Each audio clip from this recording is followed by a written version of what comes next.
Jack Miller's calloused hands trembled as he stood frozen in the marble hallway of the Westbrook mansion, staring at the portrait that had stopped him mid-stride. The painting hung between two Grecian columns, impossible to miss. A young girl, maybe 8 years old, sitting beneath an oak tree, sunlight filtering through leaves and dancing across her face. She wore a simple dress, her hair in neat braids, but it was the item on her left wrist that turned Jack's world upside down. A blue yarn bracelet with a pattern he would recognize anywhere, because 30 years ago, he had watched her make it, thread by careful thread. The cleaning bucket slipped from his grip, clattering against the imported marble floor, the sound echoing through the empty hall like a gunshot. Jack moved forward as if in a trance, his vision blurring as tears he'd kept locked away for decades suddenly threatened to escape. His fingertips hovered just inches from the canvas surface. Emma. The name, unused since 1995, felt foreign yet achingly familiar on his tongue. The sharp click of heels against marble broke the spell. Jack turned to see a woman descending the grand staircase. Tall, immaculate, her dark hair pulled into a severe bun, her navy pantsuit tailored to absolute perfection. Alexandra Westbrook, CEO of Westbrook Enterprises, whose home Jack had been hired to maintain and secure, moved with the practiced precision of someone who had spent a lifetime controlling every aspect of her surroundings. When she reached the bottom step, her eyes met his, and Jack saw it. The flash of recognition, the sharp intake of breath, the way her right hand instinctively moved to her left wrist, where designer bangles clinked softly against each other. Jack's knees buckled, and he found himself half kneeling on the floor, looking up at the woman he'd never thought he'd see again. "Madam, she grew up with me in the orphanage." The words tore from Jack's throat, raw and desperate, carrying 3 decades of questions. Sunnydale, 1992. "You made this bracelet." His trembling fingers pushed back his sleeve, revealing the faded blue yarn still tied around his wrist, frayed but intact after all these years. Alexandra Westbrook's face drained of color, her perfectly painted lips parting slightly. For 3 eternal seconds, Jack saw her, truly saw her. The girl who had shared her meager meals with him, who had cried when new children arrived scared and alone, who had promised under that oak tree that she'd never forget him. Then the mask slammed back into place, her spine straightened, shoulders squared, jaw tightened. "You have the wrong person. I don't know what kind of scam you're attempting, but I suggest you leave immediately before I call security." Her voice cut like winter glass, each word precisely calibrated to dismiss and diminish. Jack slowly rose to his feet, heart hammering against his ribs. "Your name was Emma Carter. You were 10 when the Westbrooks took you. You told me you'd come back for me. You promised." Alexandra's eyes narrowed to dangerous slits. "I don't know any Emma Carter. My name is Alexandra Westbrook. I was born in Boston to the Westbrook family. If you don't leave immediately, I will have you escorted out and blacklisted from every service agency in the state." But her hand was still pressed against her wrist, knuckles white with pressure. Jack looked at her wrist, then at the painting, then back at her face. "If I'm wrong, then why are you covering your bracelet?" The words hung in the air between them, a challenge neither could retreat from. Alexandra's expression flickered. Shock, then fury, then something more complex. "Leave. Now." She turned and walked away, heels striking marble like a countdown, each step widening the gulf between who she had been and who she had become. Jack gathered his supplies with mechanical movements, mind racing, past and present colliding in a dizzying spiral. He exited through the kitchen door as instructed, climbing into his battered 2002 Ford pickup. Through the windshield, he caught the flutter of a curtain in an upstairs window. Alexandra watching his departure, her silhouette visible for just a moment before disappearing. The truck's engine protested as Jack turned the key, once, twice, before reluctantly roaring to life.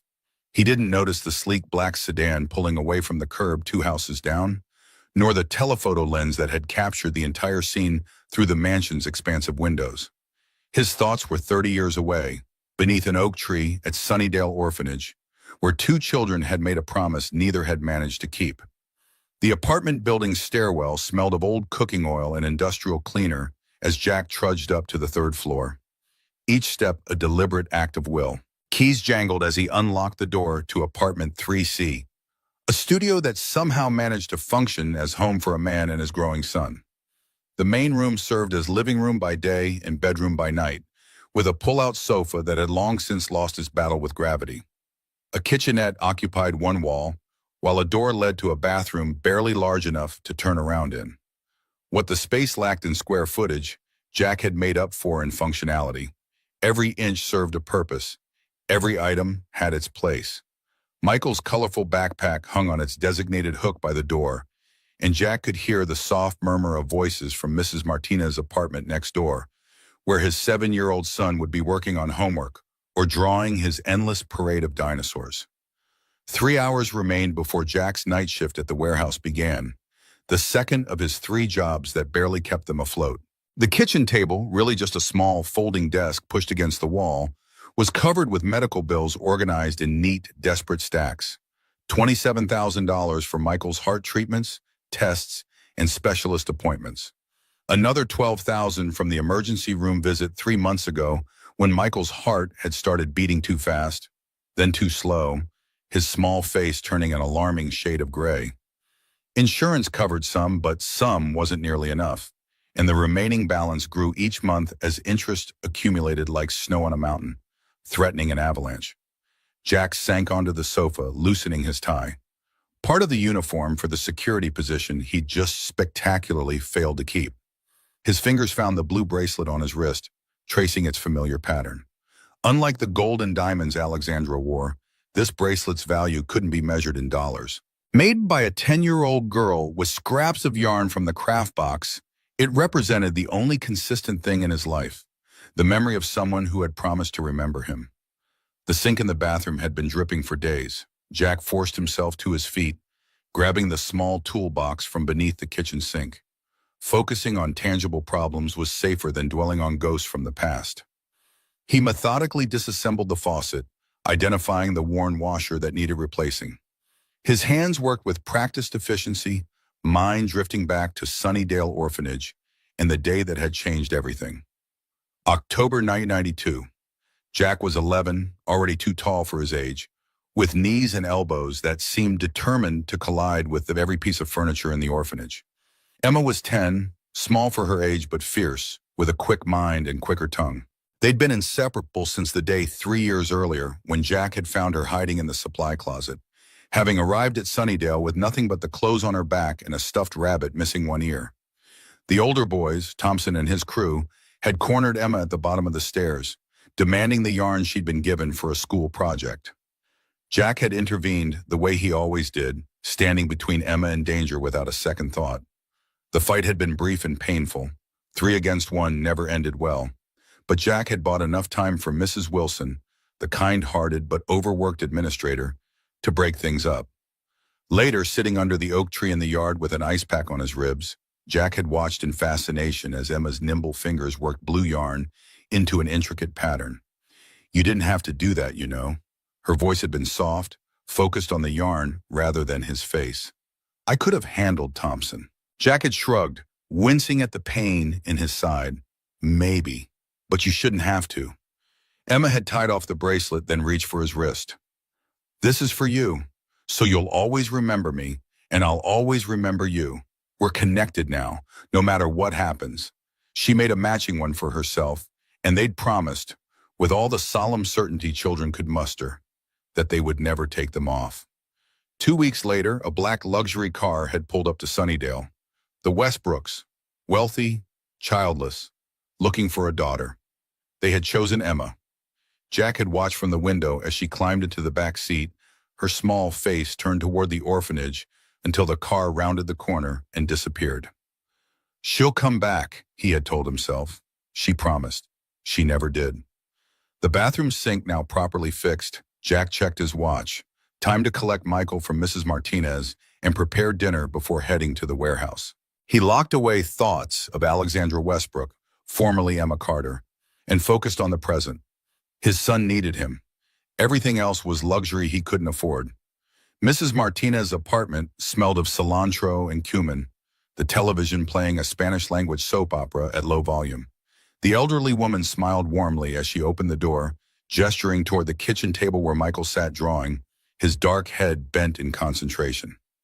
Mrs. Martinez was a godsend, a retired teacher who watched Michael for far less than market rate and never complained when Jack's payments came late.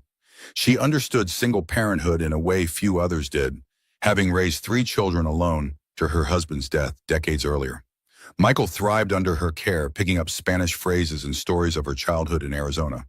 Michael looked up, face brightening. "Dad!" His grin revealed a recently lost front tooth, making him look even younger than his 7 years. "Look what I drew." A detailed dinosaur scene covered the paper, surprisingly sophisticated for his age, with careful attention to the prehistoric landscape. "That's amazing, buddy. Is that a triceratops?" Jack ruffled his son's hair, noting the pallor beneath his olive skin, the slight bluish tinge around his lips that never completely disappeared. "Ankylosaurus," Michael corrected, pointing to the armored dinosaur in the center. "They have clubs on their tails for fighting T-Rex. Mrs. Martinez helped me look them up. I'm going to be a paleontologist when I grow up. This week, at least. Last week it had been astronaut, and the week before firefighter." Jack thanked Mrs. Martinez, handing her $30, what he could spare from today's abbreviated work, and promised to bring the remaining 10 on Friday. She waved away his concern with typical grace, pressing a container of homemade soup into his hands. "For the boy. He looks tired today." The observation sent a spike of fear through Jack's chest. Michael's congenital heart condition, hypoplastic left heart syndrome, meant constant vigilance. Any change in energy, appetite, or coloring could signal trouble. Dr. Tompkins had been clear after the last emergency. Michael needed surgery, and soon, but insurance was dragging their feet, classifying it as elective rather than urgent. Back in their apartment, Jack warmed Mrs. Martinez's soup while Michael chattered about school and dinosaurs, carefully setting aside his worry. His son was perceptive enough to pick up on adult concerns, shouldering them in ways no child should. Tonight was Jack's late shift at the warehouse, meaning Mrs. Rodriguez's teenage daughter would come stay with Michael until Jack returned home around 3 a.m. Another cost, another necessity in the complex economics of single parenthood. While Michael ate, Jack changed from his security uniform into jeans and a heavy work shirt for the warehouse. The phone rang. Unknown number. Jack answered cautiously. "Mr. Miller." The voice on the other end was crisp, professional, and unmistakably female. "This is Alexandra Westbrook." Jack's heart stuttered. His eyes flicked to Michael, happily oblivious as he spooned soup into his mouth.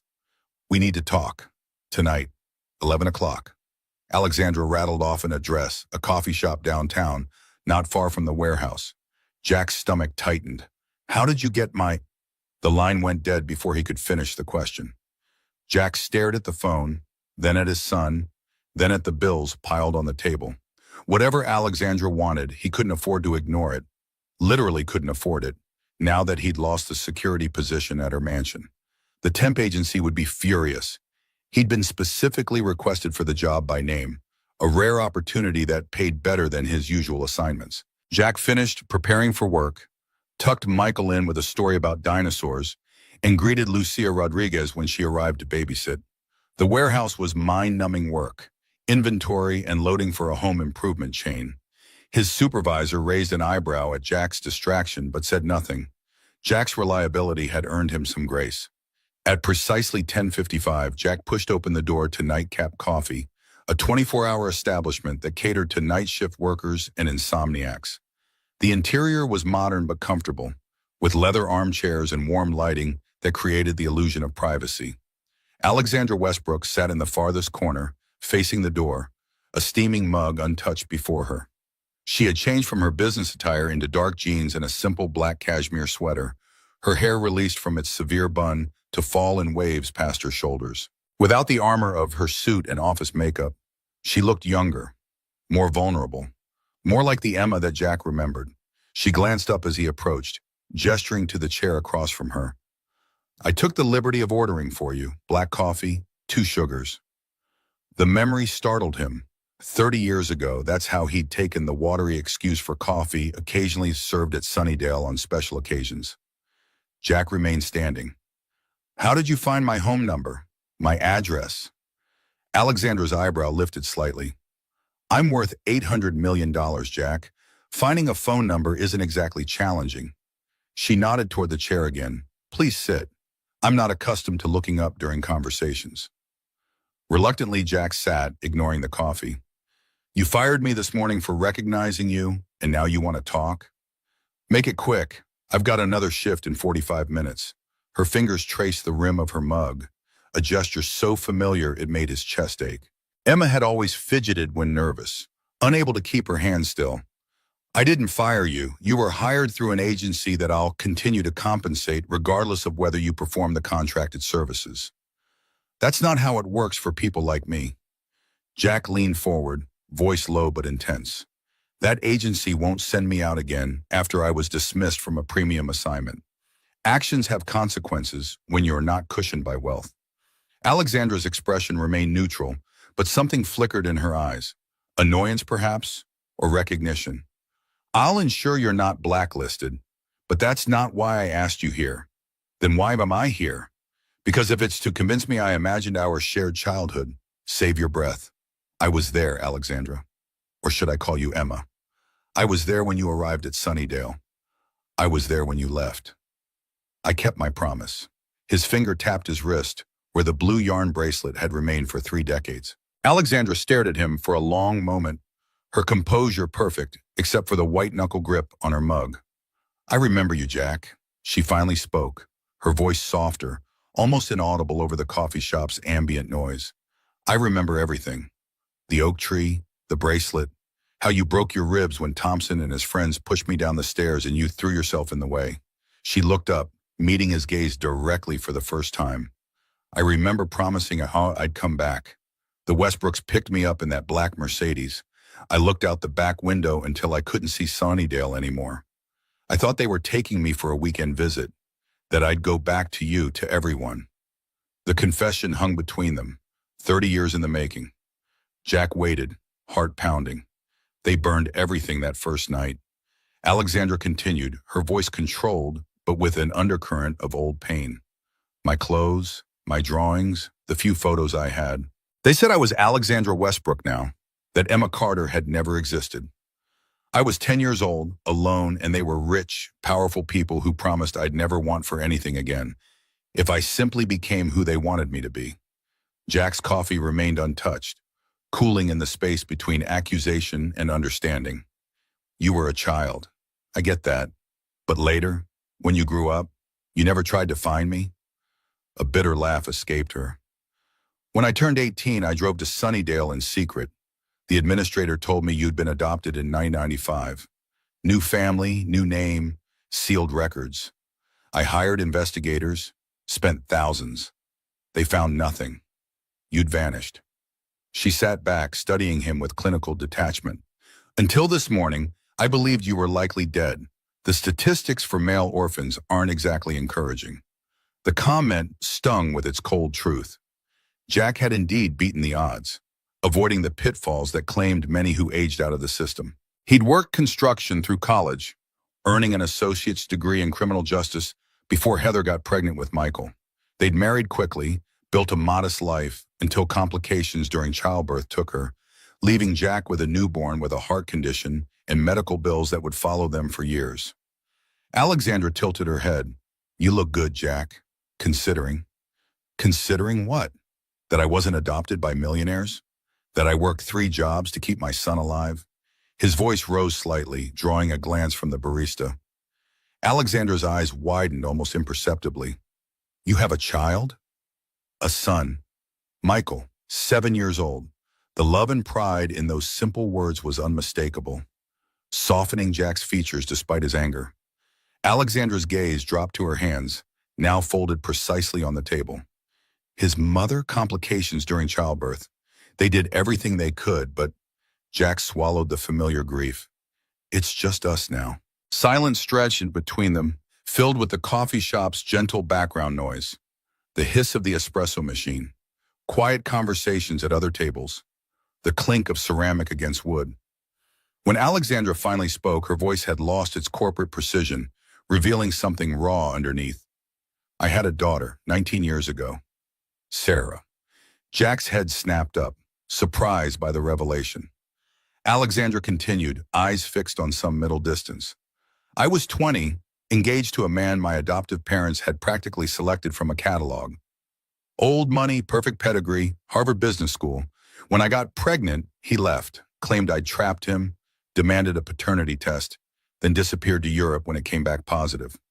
Her hands remain perfectly still now, the stillness of complete control. Sarah was born with a congenital heart defect. The doctors did everything possible, but she lived for exactly 6 hours and 12 minutes. I held her the entire time, watching the monitors until they went silent. Jack felt the air leave his lungs in a rush, the parallel to Michael's condition striking him like a physical blow. I'm sorry. The inadequacy of those words hung in the air. Alexandra acknowledged them with the slightest nod. After she died, I made a promise that I'd build something so substantial, so untouchable, that no one could ever hurt me again, that no one would ever leave. She looked up, her eyes dry but haunted. I've succeeded beyond anyone's expectations, particularly the Westbrooks. I've built an empire, acquired wealth, power, respect. I just had to cut out every piece of myself that remembered being human. The clinical delivery of those words made them all the more devastating. Jack found himself wanting to reach across the table, to offer some kind of comfort, but the gulf between them seemed insurmountable, 30 years and $800 million wide. The real question, Jack, is what you want from me now. Alexandra had regained her CEO demeanor, all business, though something in her eyes remained unguarded. Money? A better job? Hush money to keep my origins quiet? Name your price. Jack recoiled as if slapped. Is that what you think of me? That I'd blackmail you? It's what most people would do in your position. Her tone was matter of fact. I've built my entire identity, my company's reputation, on the Westbrook name and lineage. If my board of directors, my investors, my competitors discovered I was an orphan from Sunnydale rather than a Boston Westbrook, the consequences would be significant. Jack stood abruptly, chair scraping against the floor. I don't want your money, Alexandra. I don't want anything from you. I didn't come looking for you. You hired me, remember? You brought me into your house. You put that portrait where anyone could see it. Maybe you should ask yourself why. He turned to leave, then paused, looking back at the woman who had once been his closest friend. Your secret's safe with me, not because you asked, but because the Emma I knew wouldn't want her life destroyed, even if she doesn't exist anymore. Jack walked out of the coffee shop into the cool night air, emotions churning. He'd be late for his warehouse shift now, another mark against him with a supervisor already running out of patience. One more plate to keep spinning in a life that left no room for error. The black sedan followed him at a discreet distance, its driver reporting each movement to Eleanor Morgan, Senior Vice President of Westbrook Enterprises and Alexandra's most dangerous rival. Inside the sleek vehicle, Eleanor listened with growing interest to the details of Jack Miller's encounter with Alexandra. A former orphan posing as Boston aristocracy, the revelation could destroy Alexandra's carefully constructed empire. Eleanor just needed proof, and this mysterious man with the blue bracelet might be the key. Jack's night at the warehouse passed in a fog, his body going through the motions while his mind replayed the coffee shop conversation. By the time he arrived home at 3:15 a.m., paid Lucia Rodriguez, and checked on Michael's sleeping form, exhaustion had overtaken emotion.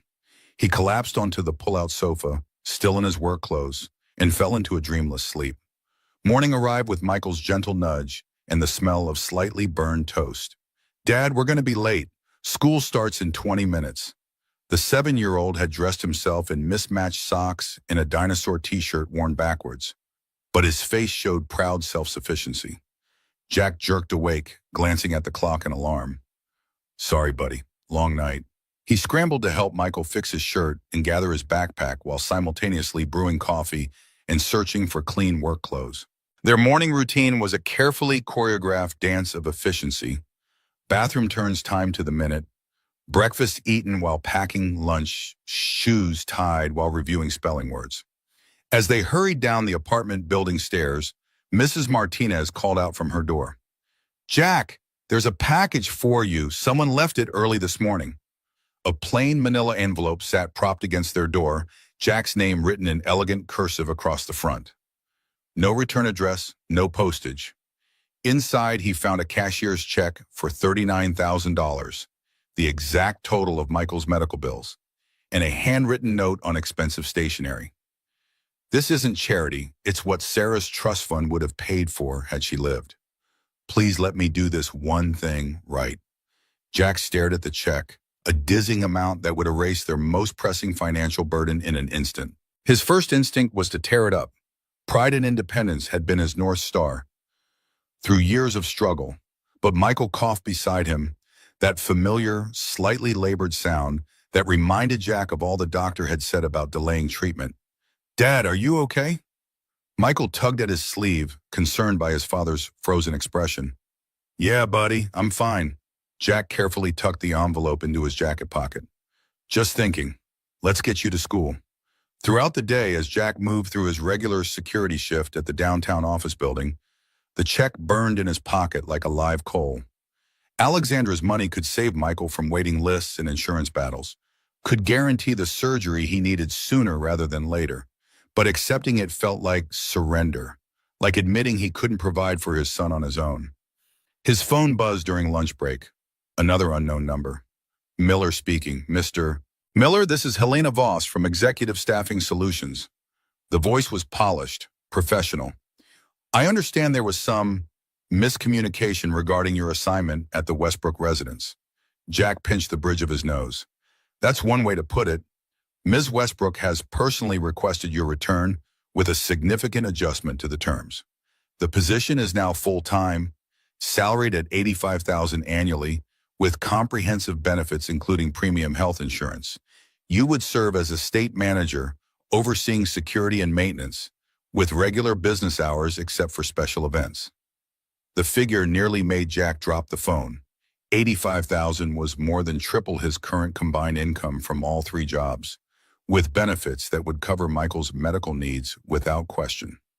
It was a lifeline, a miracle, and a trap all wrapped together. "Why me?" Jack asked, already knowing the answer. "Miss Thomas. Westbrook was impressed with your attention to detail and background in security." Helena's response was practiced, plausible, and completely fabricated. "She's quite insistent. Are you interested?" Jack thought of the pull-out couch that served as his bed, of Michael's blue-tinged lips, of the 40 minutes of sleep he averaged between shifts. "I'll need to think about it, of course." Helena's tone suggested this was an unusual response to such an offer. "Please let us know by tomorrow morning. This opportunity won't remain open indefinitely." After hanging up, Jack left the office building and walked 3 blocks to the nearest park, needing space to think away from security cameras and curious coworkers. The autumn air carried the first hint of winter's approach, leaves crunching beneath his boots as he found an empty bench overlooking a small pond. Alexandra's game was clear enough. The job offer was a more palatable alternative to simply taking her money, a way for Jack to earn the help Michael needed while giving her control over a potentially damaging situation. It was manipulative, calculated, and exactly what he would expect from the woman he'd met in the coffee shop. But beneath the corporate maneuvering, he sensed something else, a genuine desire to help, perhaps even to reconnect, hidden beneath layers of self-protection. A text message interrupted his thoughts. Mrs. Martinez, checking if he needed her to keep Michael late again. Jack stared at the phone, mentally calculating how many more long nights his son would endure with a rotating cast of caregivers while his father worked himself to exhaustion.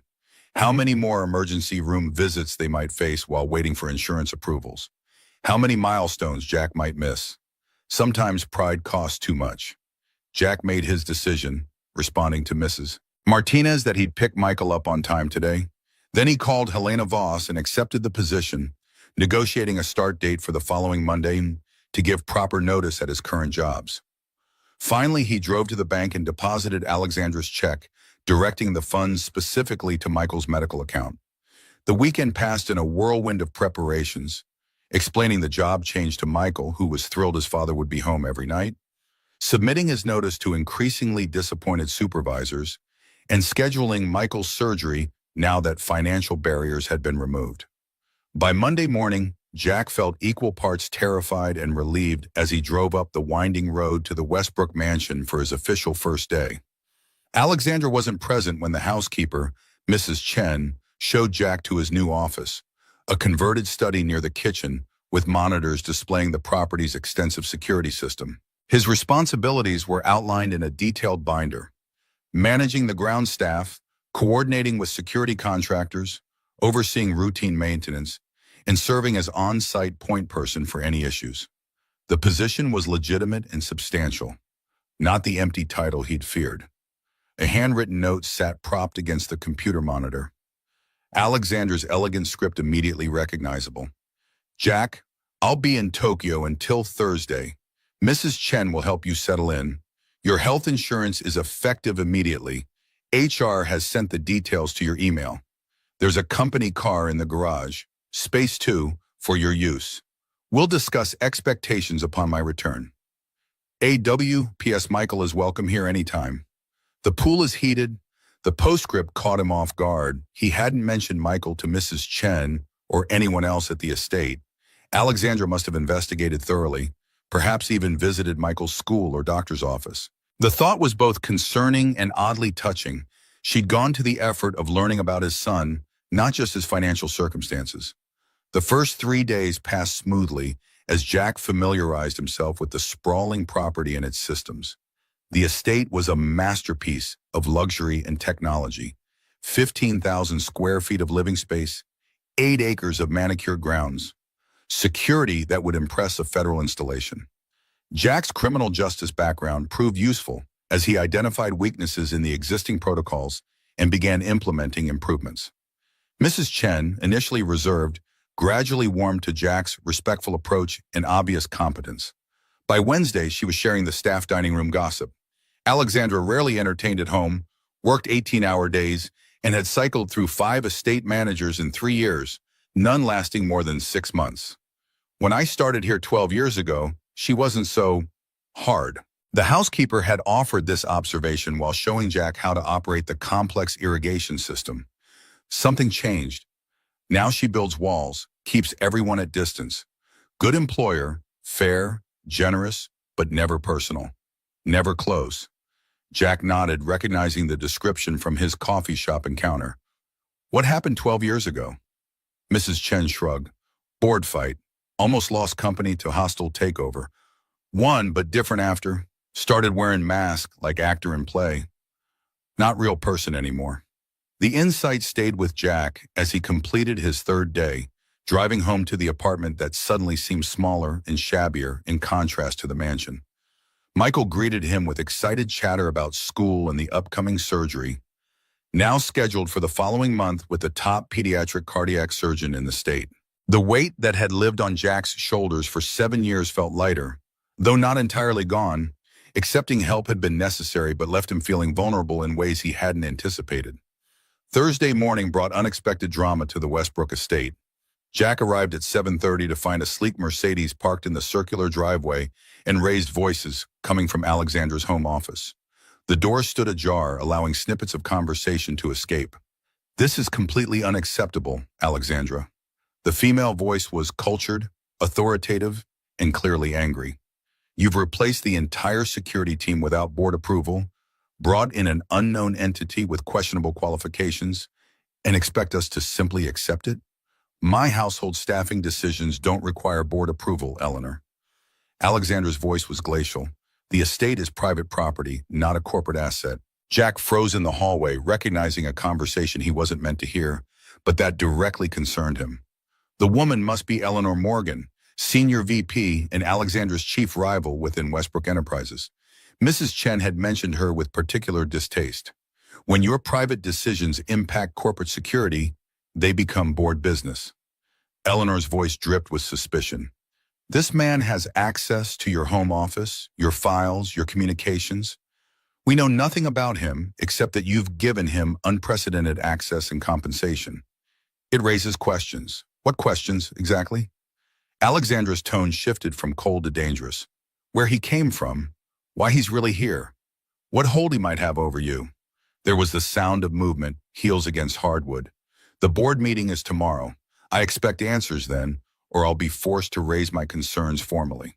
Jack stepped quickly into an alcove as Eleanor Morgan exited the office, A tall, immaculately dressed woman in her 50s with steel gray hair and calculating eyes.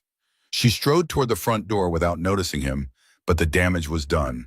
His position was already causing problems for Alexandra, drawing unwanted attention and suspicion. Once Eleanor's car had disappeared down the driveway, Jack approached Alexandra's office, knocking on the still open door. She stood at the window, back to the room, shoulders tense beneath her tailored blazer. "How much did you hear?" She didn't turn around, having perhaps seen his reflection in the glass. "Enough to know I'm causing problems." Jack remained in the doorway, maintaining a professional distance. "I can resign if that would be easier." Now Alexandra did turn, eyes narrowing. "Running away when things get difficult, Jack? That doesn't sound like the boy who took a beating from Thompson rather than step aside." The reference to their shared past startled him. It was the first time she'd voluntarily acknowledged it since their coffee shop meeting. "Eleanor Morgan is suspicious. She'll investigate me, find Sunnydale, maybe make the connection. Let her try." Alexandra's smile was cold, confident.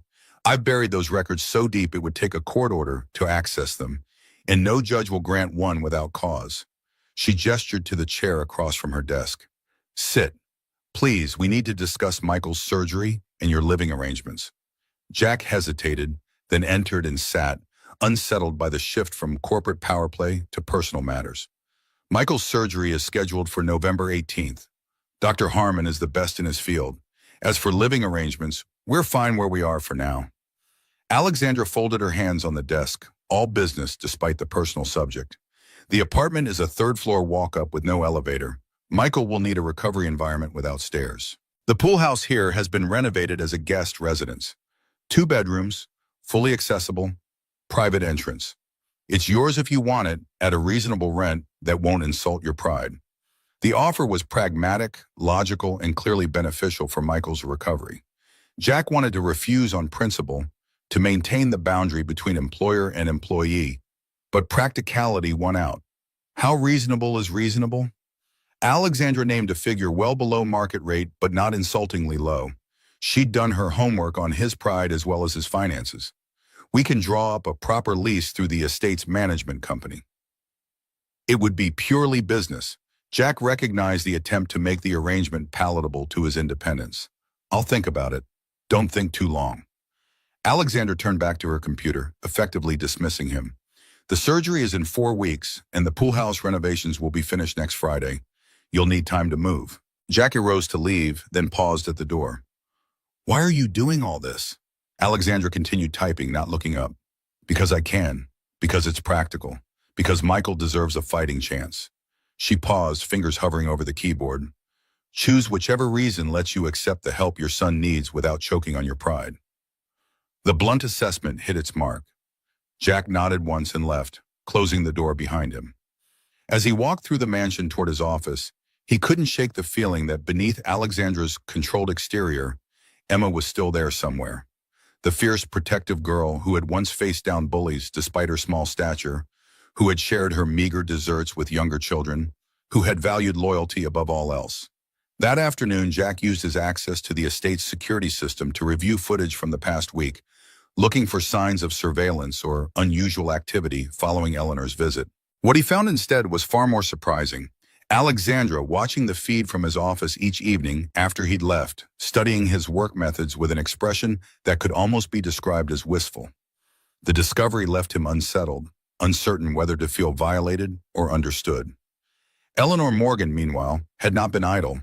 Her private investigator had photographed Jack's apartment building, documented his previous employment history, and begun the painstaking process of reconstructing his connection to Alexandra Westbrook.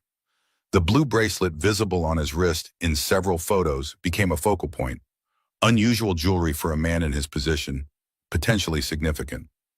Friday morning, Jack arrived at the mansion to find Alexandra in the kitchen, dressed casually in jeans and a sweater rather than her usual corporate armor, coffee mug in hand, as she reviewed documents spread across the island counter.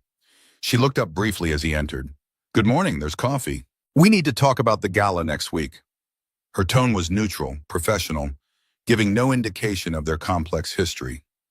Jack poured himself coffee, maintaining a careful distance. "What about it?" Alexandra pushed a folder toward him. Security protocols, guest list, staff assignments. I need you to review and approve. You'll be visible that night. Suit, not uniform. I'm introducing you as the new estate manager to my social circle. Questions will be asked. We need our stories aligned. The implied complexity caught Jack's attention. Stories, plural? Alexandra sipped her coffee, eyes on the documents rather than him. Your background working security for Sullivan Group is straightforward enough. Your connection to me is what requires finessing. Some guests will have known me for 20 years or more. None can suspect we have history predating my adoption. The clinical ways she discussed erasing their shared past stung more than Jack wanted to admit. So we met how? Through the staffing agency? Too easily verified as recent. Alexandra's mind worked with mechanical precision. We'll say we met 10 years ago when you provided security for a charity event I attended. Reconnected recently through mutual acquaintances. Simple, plausible, impossible to disprove after so much time. Jack flipped through the guest list. A who's who of Boston society and corporate America. One name jumped out. Eleanor Morgan, highlighted in yellow with a notation about keeping her away from restricted areas. She's coming to your house? After yesterday? Alexandra's smile was sharp. Eleanor never misses an opportunity to network with our investors, and the gala will have several key people attending. She'll behave, publicly at least. What exactly is this event for? Jack closed the folder, studying Alexandra's face.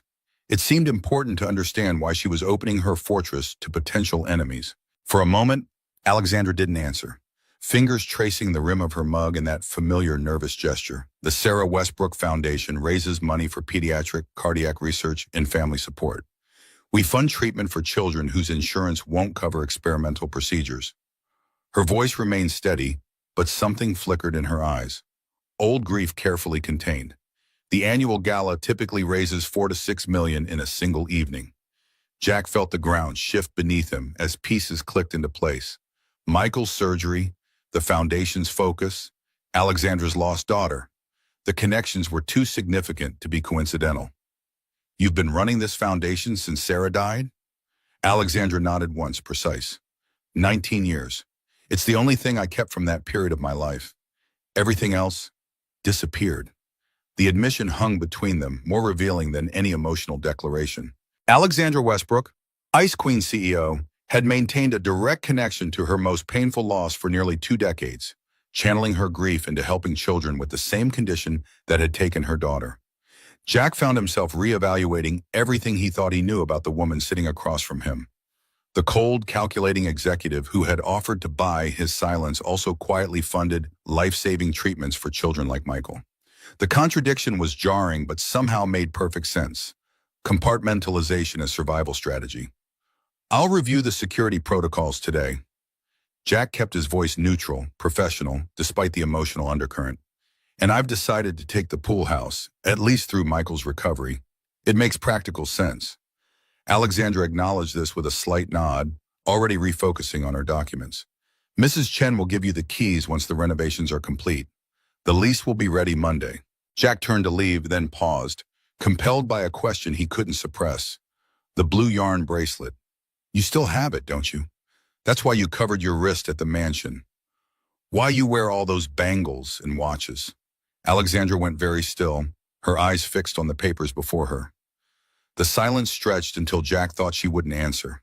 Then, with deliberate slowness, she set down her pen and pushed back the sleeve of her cashmere sweater. Beneath 3 diamond tennis bracelets lay a thin band of faded blue yarn, frayed but intact, the pattern matching the one on Jack's wrist exactly. I've worn it every day for 30 years. She spoke softly, almost to herself.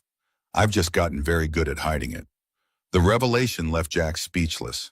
For decades, they had carried the same token of promise, concealed in different ways. His beneath the cuff of a working man's uniform, hers beneath diamonds worth more than his annual salary. Connected without knowing, separated by circumstance but bound by a childish pledge, neither had forgotten. Alexandra broke the moment, sleeve returning to position, professional mask sliding back into place. The gala starts at 7 next Friday. You'll need to be here by 3 for final preparations. Her tone made it clear the conversation was over, the brief vulnerability sealed away as thoroughly as if it had never existed. Jack nodded and left the kitchen, mind reeling from the morning's revelations. Walking through the mansion that suddenly felt less like a fortress and more like a mausoleum, he wondered how much of Alexandra was performance and how much was true self, and whether even she knew the difference anymore. In the security office, he found a visitor waiting, Dr. Tompkins, Michael's cardiologist. Reviewing a file with focused intensity, the doctor looked up as Jack entered, offering a handshake. "Mr. Miller, I was hoping to catch you this morning. I've been consulting with Dr. Harmon about Michael's surgery. He's agreed to try a new approach that could significantly reduce recovery time and improve long-term outcomes." Jack set down his coffee, instantly alert. What approach? Dr. Tompkins explained the technical details. A minimally invasive procedure recently developed in Switzerland, with promising results in cases similar to Michael's. The foundation has approved funding for the specialized equipment and additional surgical team members required. Michael would be only the third child in the country to receive this treatment. The foundation. Jack's eyes narrowed slightly. Alexandra's foundation, you mean? Dr. Tompkins nodded, seemingly unaware of any significance. Ms. Westbrook's organization has been instrumental in bringing these techniques to the U.S. They're funding a training program for cardiac surgeons specifically focused on congenital conditions. He glanced at his watch. I have hospital rounds but wanted to deliver this news personally. We'll need additional consent forms signed by Monday. After the doctor left, Jack sat heavily in his office chair, overwhelmed by the morning's revelations. Alexandra hadn't simply paid Michael's existing medical bills or offered a job with good insurance. She had actively intervened to ensure he received cutting-edge treatment, leveraging her foundation's resources without taking direct credit. The manipulation was breathtaking in its complexity and somehow its thoughtfulness. His phone buzzed with a text message from an unknown number. Check your email. A.W. Jack opened his laptop to find a new message containing detailed information about the Swiss procedure, success rates, potential complications, and links to medical journal articles. All the information a concerned parent would need to make an informed decision. Jack began reading, struck by the thoroughness of the research and the absence of pressure. Alexandra was offering options, not dictating choices, respecting his role as Michael's father while providing resources he could never access alone. It was a delicate balance of power and consideration that left him increasingly confused about who exactly Alexandra Westbrook had become. The day proceeded with normal estate business, contractor meetings, security upgrades, staff scheduling, but Jack's thoughts remained tangled around the woman who signed his paychecks. By evening, he had developed 1,000 new questions and precisely 0 opportunities to ask them, as Alexandra had secluded herself in her home office for a series of international video conferences. At precisely 6:30 p.m., as Jack was preparing to leave for the weekend, his office phone rang. Jack Miller. He answered automatically, expecting a security contractor or staff member. I'm sorry. The voice that came through was Alexandra's, so quiet he almost didn't recognize it. The 2 simple words carried weight far beyond their syllables. For what? Jack asked, equally quiet, sensing the fragility of the moment. For everything. For not coming back. For pretending I didn't know you. For making you feel like your friendship could be bought. There was a long pause. For not being brave enough to be Emma when that's who you needed. Jack closed his eyes, memories flooding back. 2 children under an oak tree, making promises neither had the power to keep. It's been 30 years, Alexandra. We're different people now. Are we? Her voice had regained some of its usual control. Or are we just wearing better disguises? Think about that while you consider the pool house. I had the plans redrawn 3 times to make it fully accessible for Michael's recovery. The architect thought I was insane, demanding so many specialized modifications for a guest residence. Before Jack could respond, she continued, words coming faster now. I know what I'm doing looks like manipulation. Maybe it is, but it's also the only way I know how to help without breaking all the rules I've lived by for 30 years. My entire life, my company, my reputation, they're built on the foundation that Emma Carter never existed. That Alexandra Westbrook emerged fully formed from Boston society, Harvard Business School, and careful strategic planning. I understand that. Jack kept his tone gentle, recognizing the rare moment of honesty between them. What I don't understand is why you hired me, why you put that portrait where I'd see it, why you're taking these risks now. The silence stretched so long Jack wondered if she'd hung up. Finally, Alexandra spoke again, her voice barely audible. Because I'm tired of pretending. Because seeing you again made me remember who I was before the Westbrooks erased me. Because Sarah would have been 20 next month, and I'm so tired of being alone with that knowledge. The raw admission hit Jack like a physical blow. In that moment, he heard not the billionaire CEO, but the 10-year-old girl who had clung to his hand on her first day at Sunnydale, terrified but refusing to cry where others might see. The weekend. Alexandra's voice had steadied, professional tone, returning like armor sliding into place. Take Michael to see the pool house tomorrow. The door code is 1026, the day we met at Sunnydale. Consider it properly, without pride clouding your judgment. He needs the best possible recovery environment. The call ended before Jack could respond. He sat in his office as darkness gathered outside, thoughts churning around the woman who had been his first true friend, then a stranger, now something undefined and complex. Whatever game Alexandra was playing, with him, with herself, with the past they shared, the stakes were clearly higher than he'd initially understood. Driving home through the gathering darkness, Jack noticed the black sedan following at a discreet distance, the same vehicle he'd spotted several times that week. Either Alexandra had him under surveillance or someone else was taking an interest in his movements. Neither possibility was comforting. Michael was waiting at Mrs. Martinez's apartment, backpack stuffed with homework and dinosaur drawings. His smile at Jack's arrival was sunshine breaking through clouds, a reminder of what truly mattered amid the complicated dance with Alexandra Westbrook. Dad, Mrs. Martinez taught me to make enchiladas. Can we try it this weekend? Michael bounced alongside Jack as they climbed the stairs to their apartment, energy belying his medical condition. Absolutely, buddy. But first, I want to show you something tomorrow, a potential new place for us to live. Jack unlocked their apartment door, mind already planning how to present the pool house option to Michael without raising unrealistic expectations. Inside, Jack froze. The apartment had been searched, professionally, with minimal disruption, but unmistakably invaded.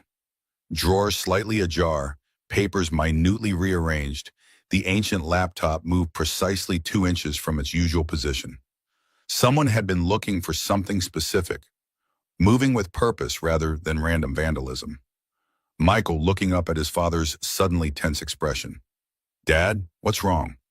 Jack forced his features to relax, years of security training kicking in. Nothing, buddy, just remembered I left something important at work. He casually checked the hiding spots where he kept emergency cash and Michael's medication, both undisturbed. Whatever the intruder wanted, it wasn't money or drugs. After Michael was asleep, Jack methodically checked every inch of the apartment, looking for bugs, cameras, or missing items. He found nothing obvious but couldn't shake the certainty that someone, likely connected to Eleanor Morgan, was investigating his connection to Alexandra. The intrusion confirmed his suspicions. The stakes in whatever game was unfolding extended beyond his personal history with Alexandra Westbrook.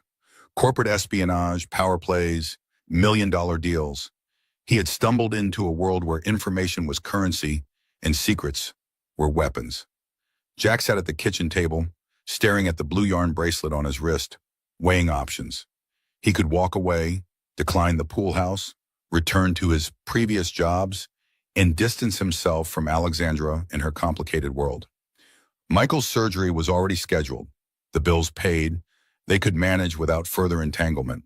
Or he could lean into the connection, accept the pool house, and help Alexandra navigate whatever storm was brewing with Eleanor Morgan. The woman he'd known as Emma deserved that much, at least. A friend who remembered who she had been before the world taught her to become someone else. The decision solidified as Jack watched Michael sleeping, chest rising and falling with the slightly labored rhythm that had become so familiar. Pride was a luxury he couldn't afford when his son's well-being hung in the balance. Alexandra's resources, whatever her motives, offered Michael opportunities and security Jack could never provide alone. Tomorrow he would take Michael to see the pool house. He would accept Alexandra's offer, not as charity, but as the helping hand of an old friend who, beneath layers of wealth and carefully constructed identity, still wore a faded blue bracelet and remembered promises made under an oak tree. Sometimes the past doesn't stay buried, no matter how deeply we try to inter it. Sometimes it rises like spring after a brutal winter, tentative and fragile but persistent, cracking through concrete walls built over decades of careful construction. And sometimes, if we're brave enough to face it, that resurrection offers not the punishment we've feared, but the second chance we never dared to hope for. Saturday morning brought a new kind of tension as Jack led Michael up the curved stone path toward the Westbrook Estates pool house. The Mediterranean-style structure sat nestled among Japanese maples, far enough from the main mansion to offer privacy, yet close enough to access its amenities. Through floor-to-ceiling windows, the Olympic-sized pool gleamed azure in the autumn sunlight, a sight that made Michael stop dead in his tracks, eyes wide with disbelief. "Is that all for us?" Michael's voice barely rose above a whisper, as though speaking too loudly might make the mirage disappear. Jack squeezed his son's shoulder, watching the wonder bloom across his face. "For now, at least. But remember, it's temporary, just while you recover from surgery." The reminder was as much for himself as for Michael, a guard against growing too comfortable in a world that wasn't truly theirs. The pool house interior exceeded even Jack's expectations. 2 bedrooms with ensuite bathrooms, an open-concept living area with state-of-the-art entertainment system, and a kitchen that made their apartment's kitchenette look like a child's toy. Every doorway was wide enough for wheelchair access, every threshold flat, every surface designed for maximum safety during recovery. The master bathroom featured grab bars, a roll-in shower, and adjustable height fixtures, modifications that would have cost tens of thousands to install in a rental. Michael raced from room to room, each discovery eliciting greater excitement than the last. "Dad, the TV is bigger than our whole wall. Dad, the fridge has a computer in it. Dad, the beds don't fold up." Jack followed more slowly, professional instincts cataloging security features. Motion sensors, panic buttons disguised as light switches, direct line to the main house security system. Whatever Alexandra's motivations, she'd spared no expense creating a safe haven for Michael's recovery. The gesture was overwhelming in its thoroughness, its attention to detail, the kind of thoughtfulness that went beyond obligation or guilt into something more personal. A stack of books on the coffee table caught Jack's attention, not random selections, but specifically chosen volumes about dinosaurs, astronomy, and engineering projects for children. Beside them sat a small blue gift bag with Michael's name written in Alexandra's elegant script. Inside, Jack found a model Ankylosaurus kit and a note. "I did some research. Hope I got the right one. AW." The discovery sent an unexpected wave of emotion through Jack's chest. Alexandra had listened, really listened, during their conversation about Michael's interest. The gesture was small but significant, revealing careful attention beneath her corporate facade. Yet it also highlighted the unsettling reality that she'd investigated his son thoroughly enough to know his favorite dinosaur, raising questions about boundaries and privacy that Jack couldn't easily dismiss. Monday morning arrived with new routines established. Jack and Michael had moved essential belongings to the pool house over the weekend, storing the rest in the apartment they kept as a prudent fallback option. The new commute to Michael's school took 15 minutes in the company car Alexandra had assigned to Jack, a modest but new SUV with excellent safety ratings rather than the luxury vehicle he'd half expected. The practicality of the choice suggested Alexandra understood him better than he'd anticipated. At the mansion, Jack maintained professional distance despite their new living arrangement, focusing on security upgrades ahead of the upcoming gala. The estate staff had initially viewed him with suspicion, a newcomer suddenly elevated to management and given premium housing. But his hands-on approach and willingness to tackle problems himself gradually earned their respect.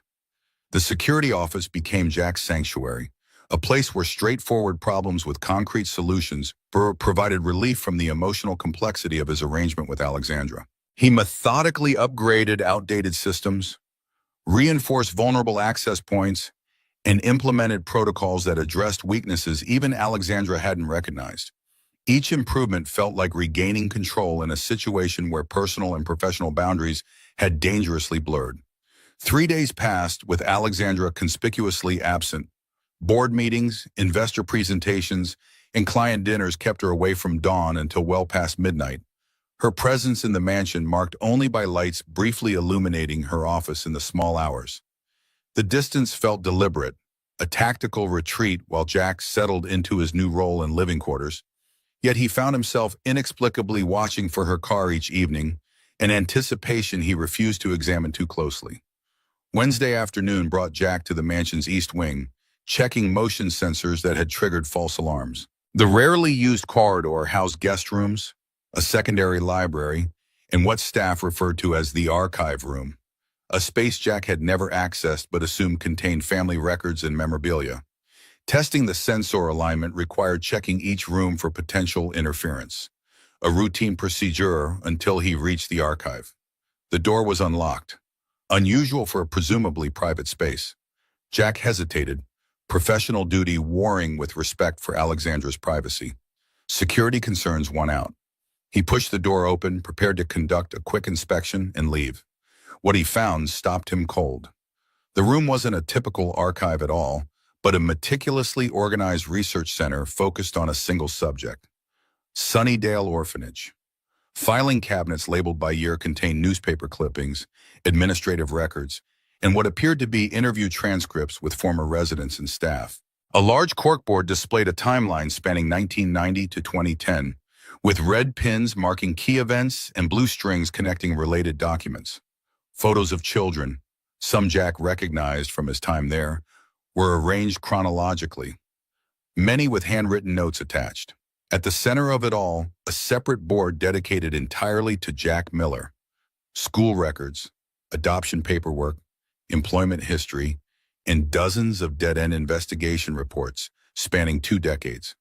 The most recent edition, dated just 3 months earlier, showed a surveillance photo of Jack in his security uniform outside an office building downtown, with a handwritten note: potential match, 95% confidence. Jack's head swam with implications. Alexandra hadn't simply remembered him after a chance encounter. She'd been actively searching for him for 20 years, employing private investigators and maintaining meticulous records of every possible lead. The revelation reframed everything: her immediate reaction upon seeing him, the convenient job offer, perhaps even Michael's specialized medical treatment. What had appeared to be spontaneous generosity now seemed part of a long-term agenda whose purpose remained troublingly unclear. Movement in the hallway forced Jack to retreat quickly, closing the door and continuing his sensor check as though nothing had happened. That evening, reviewing security footage from his office, he discovered something equally unsettling. Alexandra regularly accessed the camera feeds from his work areas, sometimes spending hours watching recordings of him performing routine maintenance or security checks. The observation wasn't overtly threatening, but carried an intimacy that crossed professional boundaries. Less surveillance than study. Thursday afternoon, while supervising the installation of additional exterior lighting for the gala, Jack's phone rang with the school's number. Michael had collapsed during physical education class, his heart rate dangerously irregular, his breathing labored. Already en route to Children's Hospital, by the time the nurse finished her explanation, Jack was sprinting to his vehicle, all thoughts of work abandoned. The emergency room buzzed with controlled chaos as doctors assessed Michael's condition, connecting monitors and administering medication with practiced efficiency. Jack paced the small curtained bay, answering questions about medications and medical history with mechanical precision, while his mind screamed with fears he couldn't afford to voice. This episode was worse than previous ones. Michael's skin grayer, his breathing more labored, the medical team more urgent in their movements. Dr. Tompkins arrived 20 minutes later, reviewing charts and examining Michael with focused intensity. The infection we've been monitoring has affected his heart function more significantly than anticipated. We need to move up the surgery, tomorrow morning at the latest. His voice remained steady, but the gravity in his expression told Jack everything the doctor wasn't saying. They were out of time for waiting. Jack nodded, signing consent forms with a hand that refused to tremble, despite the terror coursing through him. Only when the medical team wheeled Michael toward the pediatric intensive care unit did he allow himself to sink into a molded plastic chair, head in his hands, the weight of potential loss crushing his chest. The hand on his shoulder startled him. Warm, hesitant, familiar, though it had no right to be. Alexandra stood beside him, still in a tailored business suit, her face stripped of its usual careful composure. "Mrs. Chen called me. I'm listed as an emergency contact. I hope that's okay." Her uncertainty was so at odds with her CEO persona that Jack could only stare, momentarily speechless. "You should be at your board meeting." Jack's voice emerged rougher than intended, exhaustion and fear bleeding through his professional facade. Alexandra set her designer bag on a nearby chair and removed her suit jacket, suddenly less corporate titan and more human. Some things matter more than quarterly projections. The simplicity of her declaration hit with unexpected force, an acknowledgement of priority that many in her position would never make. For the next 14 hours, Alexandra remained, transforming a sterile hospital waiting room into command central with quiet efficiency. She arranged for specialists to consult on Michael's case, secured a private room with a cot for Jack, and somehow produced decent coffee despite the late hour. When Dr. Harmon arrived from Chicago at 2 a.m., the surgeon Alexandra's foundation had brought in specifically for the new procedure, she handled introductions and medical history briefings while Jack sat at Michael's bedside, too overwhelmed to process the full scope of her intervention. Dawn found them side by side in Michael's room, watching his chest rise and fall beneath a tangle of monitoring wires. The surgery had been scheduled for 10 a.m., leaving hours of tense waiting ahead. Alexandra had abandoned all pretense of corporate polish. Her expensive blouse wrinkled, hair pulled back in a simple ponytail, makeup long since faded. The transformation made her look younger, more like the Emma that Jack remembered. "He needs to make it through this." Jack's voice barely rose above a whisper, the words escaping without conscious permission. "He's all I have." Alexandra's fingers brushed against his on the plastic chair armrest, not quite holding hands, but an anchor nonetheless. "He will. Kids like Michael are fighters. They bend but don't break." Her certainty carried no corporate calculation, only the raw conviction of someone who had faced her own battles. Hours passed in strange compression, time simultaneously dragging and racing. Alexandra stepped out periodically to manage urgent business matters by phone, returning each time with determination that suggested she'd move mountains to remain present. During one such absence, Jack found himself studying her abandoned notepad, not company business as he'd expected, but detailed notes on Michael's condition, medication schedules, and questions for doctors, interspersed with small dinosaur doodles obviously intended to make Michael smile when he woke. The unexpected tenderness of those awkward, carefully drawn dinosaurs broke something in Jack's carefully constructed defenses. Alexandra Westbrook, Billionaire CEO, had spent hours learning to draw ankylosauruses and triceratopses to comfort a child she barely knew. The gesture transcended obligation or guilt. It was simply human kindness, offered without expectation of return. When Michael was finally wheeled into surgery, Alexandra stood beside Jack, a steady presence as his son disappeared through double doors. The waiting began again. Excruciating hours of anticipation punctuated by surgical updates delivered in carefully measured medical terminology. Alexandra translated the jargon with surprising expertise, her knowledge of cardiac procedures extensive and current. Another legacy of her lost daughter and foundation work. Sometimes the walls we build to protect ourselves become the prisons that confine us. Alexandra's voice cut through Jack's anxious thoughts as they sat in the surgical waiting area, her gaze fixed on the generic landscape painting across the room. "After Sarah died, I constructed the perfect fortress. Alexandra Westbrook, corporate legend, untouchable and unbreakable. I thought if I made myself strong enough, powerful enough, nothing could ever hurt me again." Jack watched her profile, sensing a confession 20 years in the making. But fortresses don't just keep pain out, they keep everything out. Joy, connection, the possibility of healing. Alexandra turned to face him directly, her expression stripped of pretense. "Seeing you again was like looking at a ghost from the life I walled off. The life where I was still capable of being hurt. Yes, but also capable of being real." Her voice caught on the final word, revealing the depth of loss embedded in her success. Before Jack could respond, Dr. Harmon appeared, still in surgical scrubs, expression carefully neutral until he registered their anxious faces. He's stable. The procedure went exactly as planned. Michael's heart is responding well to the repair. We're closing now, and he'll be in recovery within the hour. The relief that flooded the room was almost tangible, a physical wave washing away hours of accumulated dread.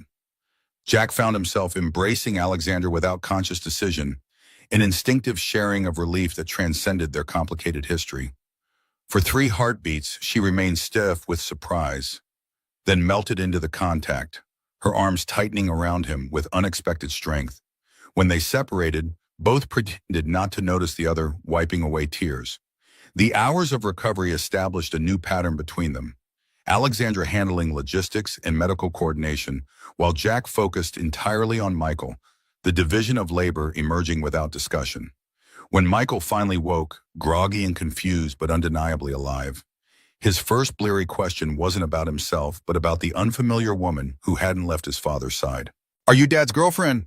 The innocent query made Alexandra choke on her coffee, while Jack experienced a surge of mortification entirely inappropriate for a 40-year-old man. Alexandra recovered first, setting down her cup and approaching Michael's bedside with a gentle smile Jack had never seen her use with adults. "No, sweetheart, I'm an old friend of your dad's. We knew each other when we were not much older than you." Michael's eyes widened despite his medication-induced drowsiness. "Like from the orphanage? Dad told me stories about his friend Emma, who made special bracelets." His gaze dropped to Alexandra's wrist, partially visible beneath her pushed-up sleeve. "Is that it? The blue one?" The direct question caught Alexandra off guard, her carefully constructed persona momentarily shattering as she glanced at Jack with something like panic. At a slight nod, she pushed her sleeve further up, revealing the faded blue yarn bracelet nestled among diamond tennis bracelets. "Yes, this is it. I've kept it all this time, just like your dad kept his." The simple acknowledgement transformed something between them, a mutual recognition that whatever lay ahead, the pretense of being mere employer and employee had irrevocably shattered. Michael, innocent of the complex history, simply smiled with childish satisfaction at connecting puzzle pieces in his world. "Do you like dinosaurs?" Michael's next question, delivered as though it were the natural progression from their previous topic, startled a genuine laugh from Alexandra, perhaps her first authentic one in Jack's presence since their reunion. "I'm learning about them. Which ones do you think I should study first?" Alexandra pulled her chair closer to Michael's bed, visibly softening as she engaged with him directly rather than through the buffer of his father. What followed was a 30-minute masterclass on ankylosauruses, delivered by a 7-year-old still attached to IV lines and monitoring equipment, yet animated with the passionate expertise only children can achieve regarding subjects that capture their imagination. Alexandra listened with undivided attention, asking thoughtful questions and taking exaggerated notes that made Michael beam with pride at being treated like an authority. Jack watched the interaction with complicated emotions churning beneath his composed exterior.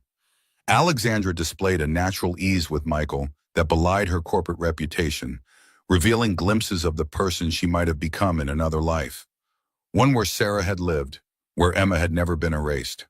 The genuine connection forming between them both warmed and alarmed him.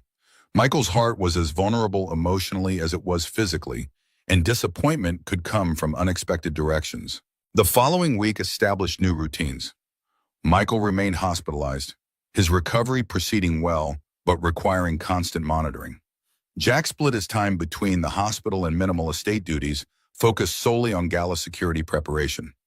Alexandra visited daily, sometimes during standard business hours that Jack knew she should have been in meetings, bringing dinosaur books, STEM project kits, and stories that made Michael laugh despite his discomfort.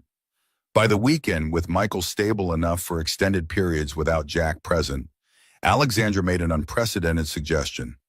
She would stay with Michael Saturday afternoon while Jack returned to the estate to finalize security arrangements for the upcoming gala.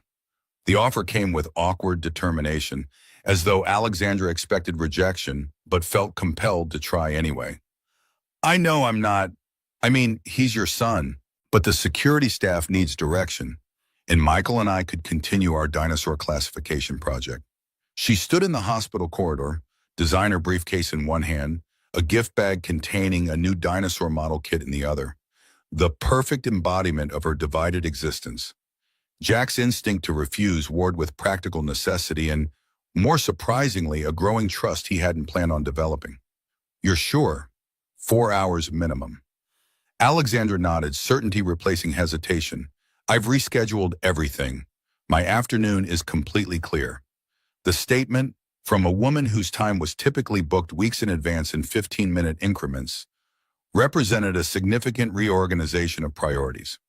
Jack returned to find them deeply engaged in creating a complex dinosaur diorama, Michael directing operations from his bed, while Alexandra meticulously arranged tiny plastic trees according to his specifications. Neither noticed Jack's arrival immediately, too absorbed in debating whether ankylosauruses would have preferred forested or open terrain. The scene, domestic, warm, entirely at odds with Alexandra's public persona, caught him off guard with its unexpected rightness. These Saturday hospital shifts became their pattern as Michael's recovery progressed. Alexandra arrived with increasingly elaborate projects and books, while Jack used the time to maintain his professional responsibilities. Upon his return each week, he found Michael and Alexandra more comfortable together, developing private jokes and shared references that created a tentative bridge between their fractured worlds. 3 weeks after the surgery, doctors cleared Michael for discharge with strict recovery protocols. The pool house became their sanctuary, adapted perfectly for his limited mobility during rehabilitation. Alexandra maintained professional distance at the estate when staff were present, but began appearing at the pool house door most evenings, takeout containers in hand, asking casually if they'd eaten yet. The first such dinner was awkward. 3 people from different worlds trying to find common conversational ground. By the third, a strange comfort had developed. By the 5th, it felt almost routine. Alexandra kicking off her designer heels at the door, helping set the table, listening to Michael's detailed accounts of physical therapy progress and school assignments, completed via remote learning. What Alexandra lacked in domestic experience, she compensated for with determination to learn. Jack found himself teaching her to fold laundry properly, load a dishwasher efficiently, even basic cooking techniques when she expressed curiosity about the meals he prepared for Michael. Her corporate precision translated to meticulous attention to instruction, though the results were often comically imperfect.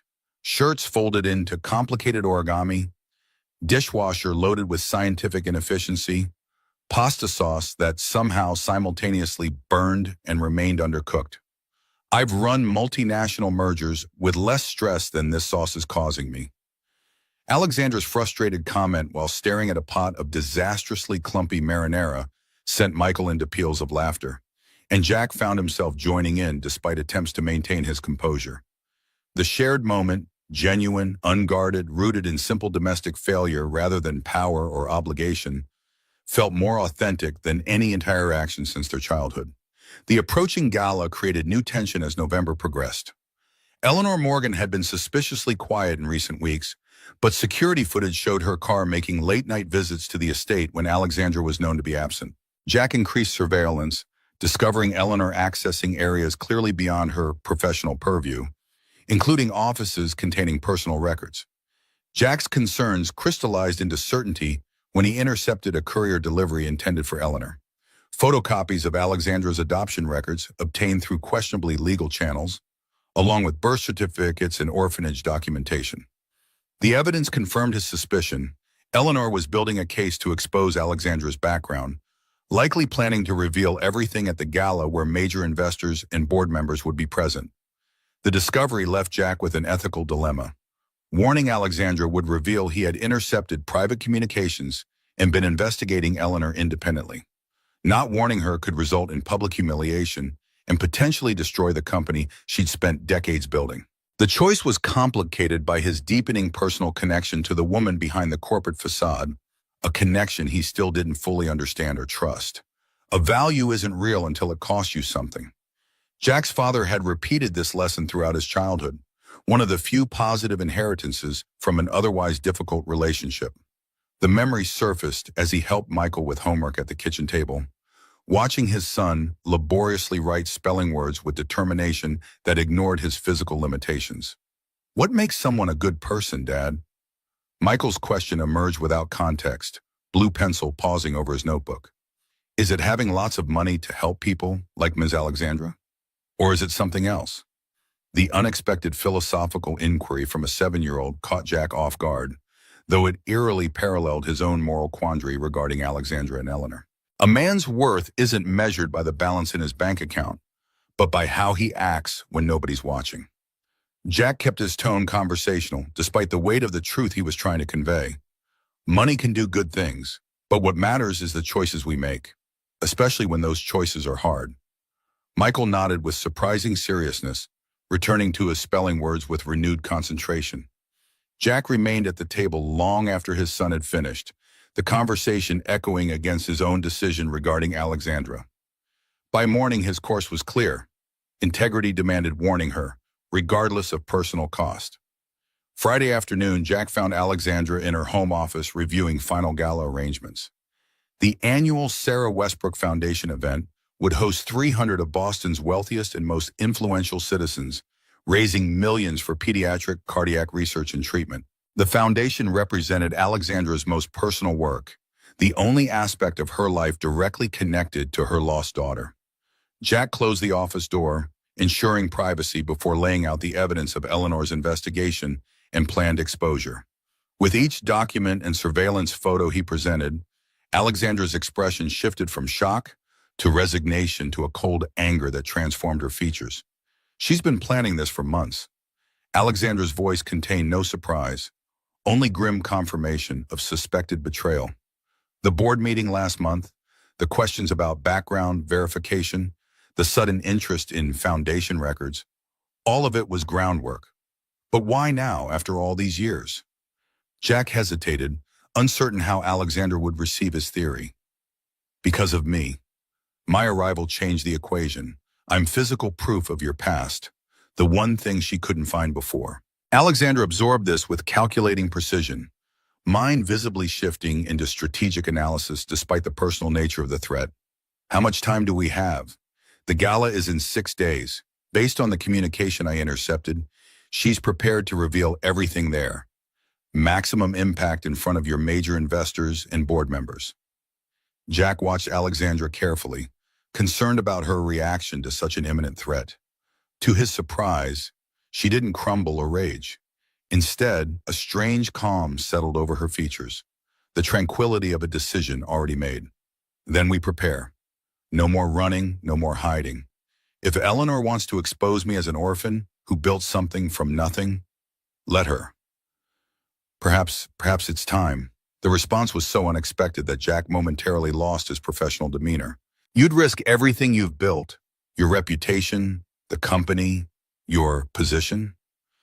Alexandra rose from her desk, moving to the window that overlooked the grounds where Michael was visible reading on the pool house patio. What would you risk for him? She nodded toward Michael, voice softening. Everything, right? Without hesitation. She turned back to Jack, something vulnerable and determined in her expression. I've spent 30 years ashamed of who I was, hiding Emma Carter behind Alexandra Westbrook because I thought that's what success required. But watching you with Michael these past weeks, your integrity, your willingness to sacrifice for him, I've started questioning whether I've been measuring success by the right metrics all along. The admission hung between them, Alexandra more exposed in that moment than in all their previous interactions combined. Jack recognized the courage such vulnerability required from someone who had spent decades constructing impenetrable defenses. Before he could respond, his phone rang. The pool house security alert. Michael had collapsed on the patio, medical monitors showing dangerous heart rhythm irregularities despite his supposedly successful surgery.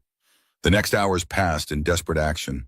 Ambulance sirens, emergency room chaos, doctors speaking in urgent medical shorthand as they stabilized Michael's condition. A surgical suture had failed, requiring immediate intervention to prevent catastrophic consequences. Alexandra activated her foundation's emergency protocol, assembling the same surgical team within 90 minutes despite members being scattered across 3 states. As Michael was rushed into emergency surgery for the second time in a month, Jack found himself in the hospital corridor, terror clawing at his throat. Alexandra's steady presence beside him, the only thing keeping him upright. Whatever complications existed between them, employer and employee, orphans with divergent paths, strangers trying to reconnect across decades of separation, fell away in the face of potential loss. I can't lose him. Jack's words emerged broken, stripped of pride or pretense. I just can't.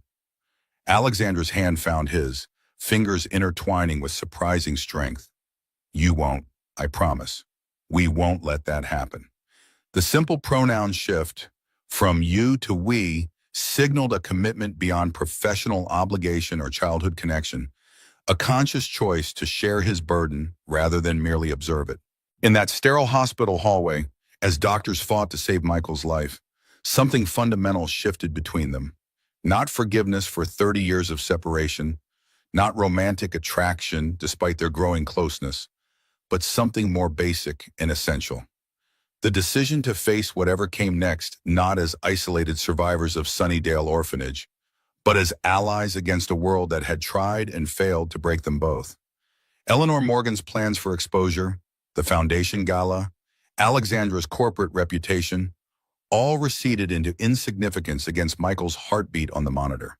The only truth that mattered hung suspended between them. Some connections transcend time, circumstance, and the walls we build to protect ourselves from pain. Sometimes those connections return when we need them most, offering not the comfort of the past, but the strength to face whatever awaits in the uncertain future ahead. The second surgery left Michael weaker than before, but the doctors insisted his prognosis had improved. The compromised suture from the first procedure had been identified and corrected before catastrophic failure could occur, potentially saving his life. Jack spent the 3 days following the emergency operation in the vinyl hospital chair that had molded to his form, leaving only when Alexandra arrived with fresh clothes and insisted he shower in the patient family facilities. On the fourth morning, Harmon delivered the news they'd been desperately awaiting. Michael could return to the pool house to continue his recovery. The boy's typically robust energy had diminished to a whisper of its former self.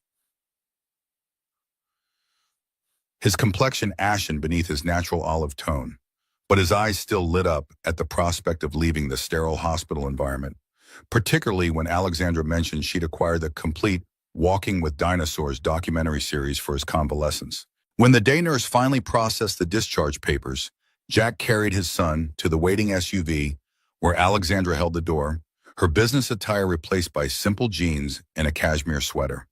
The transition from hospital to pool house occurred with the precise choreography that had become standard whenever Alexandra involved herself in a project. Medical equipment delivered and positioned exactly according to recovery protocols, prescriptions filled and organized in a custom medication management system, and a rotating schedule of home health professionals to supplement Jack's care. The foundation gala loomed less than 48 hours away. Despite Eleanor Morgan's impending attack and Michael's medical crisis, Alexandra refused to postpone the event that would generate millions for pediatric cardiac research. That evening, after settling Michael into his transformed bedroom, now equipped with an adjustable medical bed and entertainment system positioned for optimal viewing, Jack found Alexandra on the pool house patio reviewing security footage on her tablet.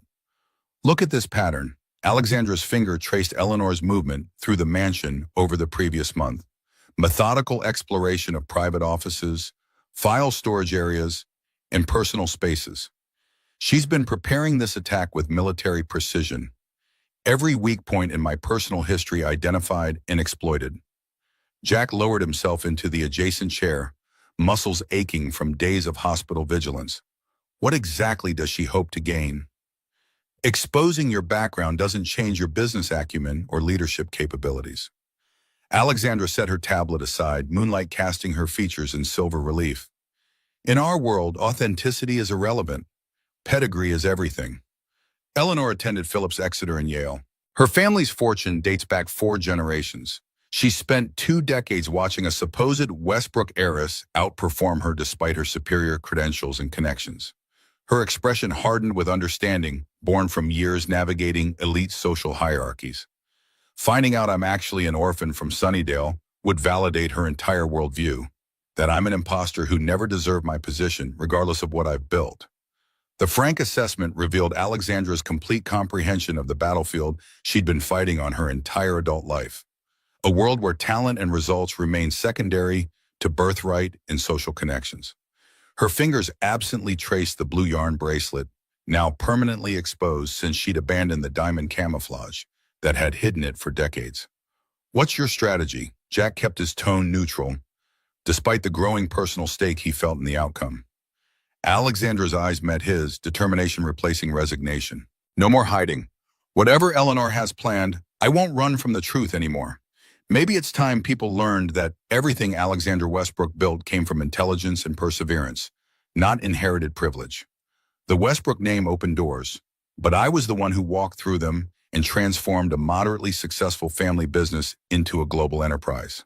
The quiet confidence in her declaration struck Jack forcefully.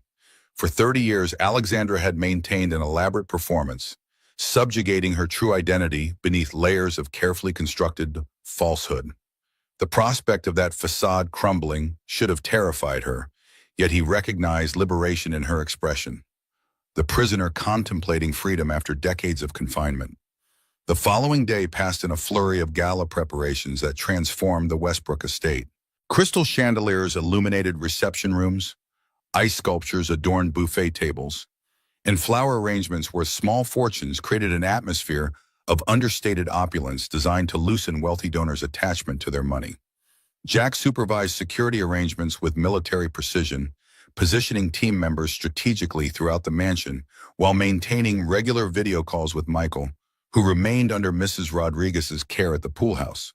By late afternoon, Alexandra emerged from her dressing room transformed into the social icon Boston society expected, a silver evening gown that seemed to capture and release light with each movement, hair swept into an elegant updo, makeup that enhanced her features while concealing any hint of the strain she'd endured during Michael's medical crisis. Only the absence of her usual diamond bracelets disrupted the familiar image.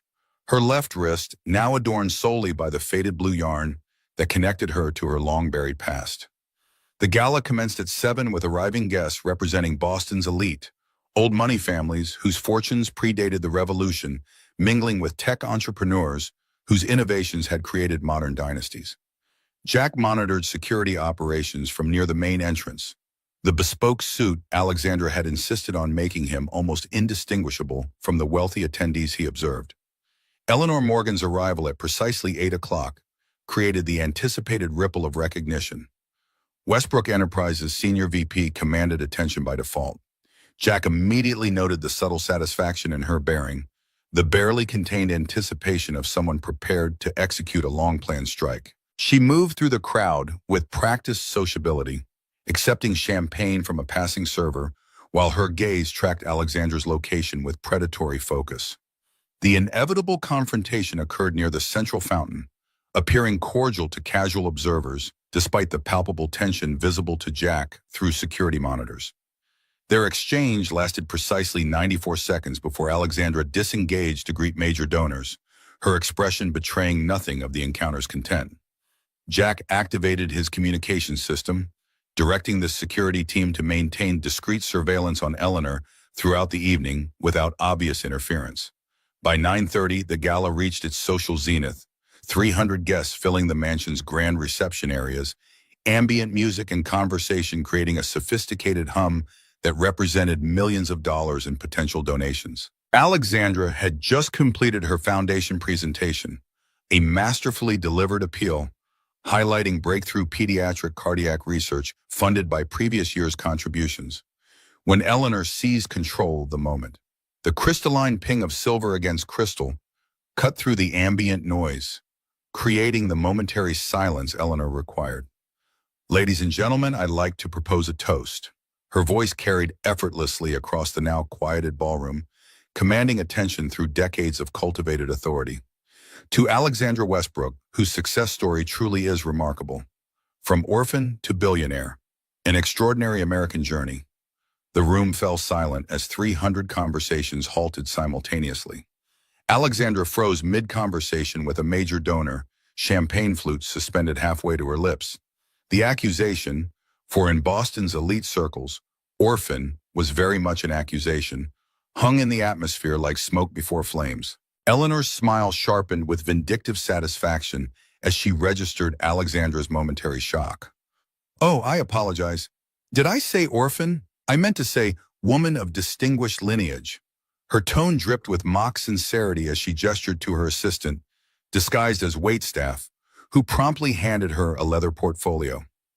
"I have documentation that presents quite a different narrative. Birth records, adoption papers, Sunnydale orphanage files, all confirming that our esteemed Alexandra was born Emma Carter, abandoned at age 3, and adopted by the Westbrooks at 10, whereupon her entire history was conveniently erased and replaced." The ballroom erupted in whispered conversations. Alexandra remained perfectly still, her expression unreadable, while her knuckles whitened around her champagne stem. Eleanor surveyed the room, capitalizing on the growing uncertainty among investors and board members strategically positioned throughout the crowd. "Now I bring this to your attention not to embarrass, but to raise serious questions." Eleanor's voice projected false concern that barely masked underlying malice. If someone can fabricate their entire personal history for 30 years, what else might they be concealing? Financial records? Business dealings? Foundation allocations? Her gaze swept meaningfully toward board members and major investors. "I propose an immediate comprehensive audit of Westbrook Enterprises and the Sarah Westbrook Foundation. Unless, of course, Alexandra wishes to address these revelations directly."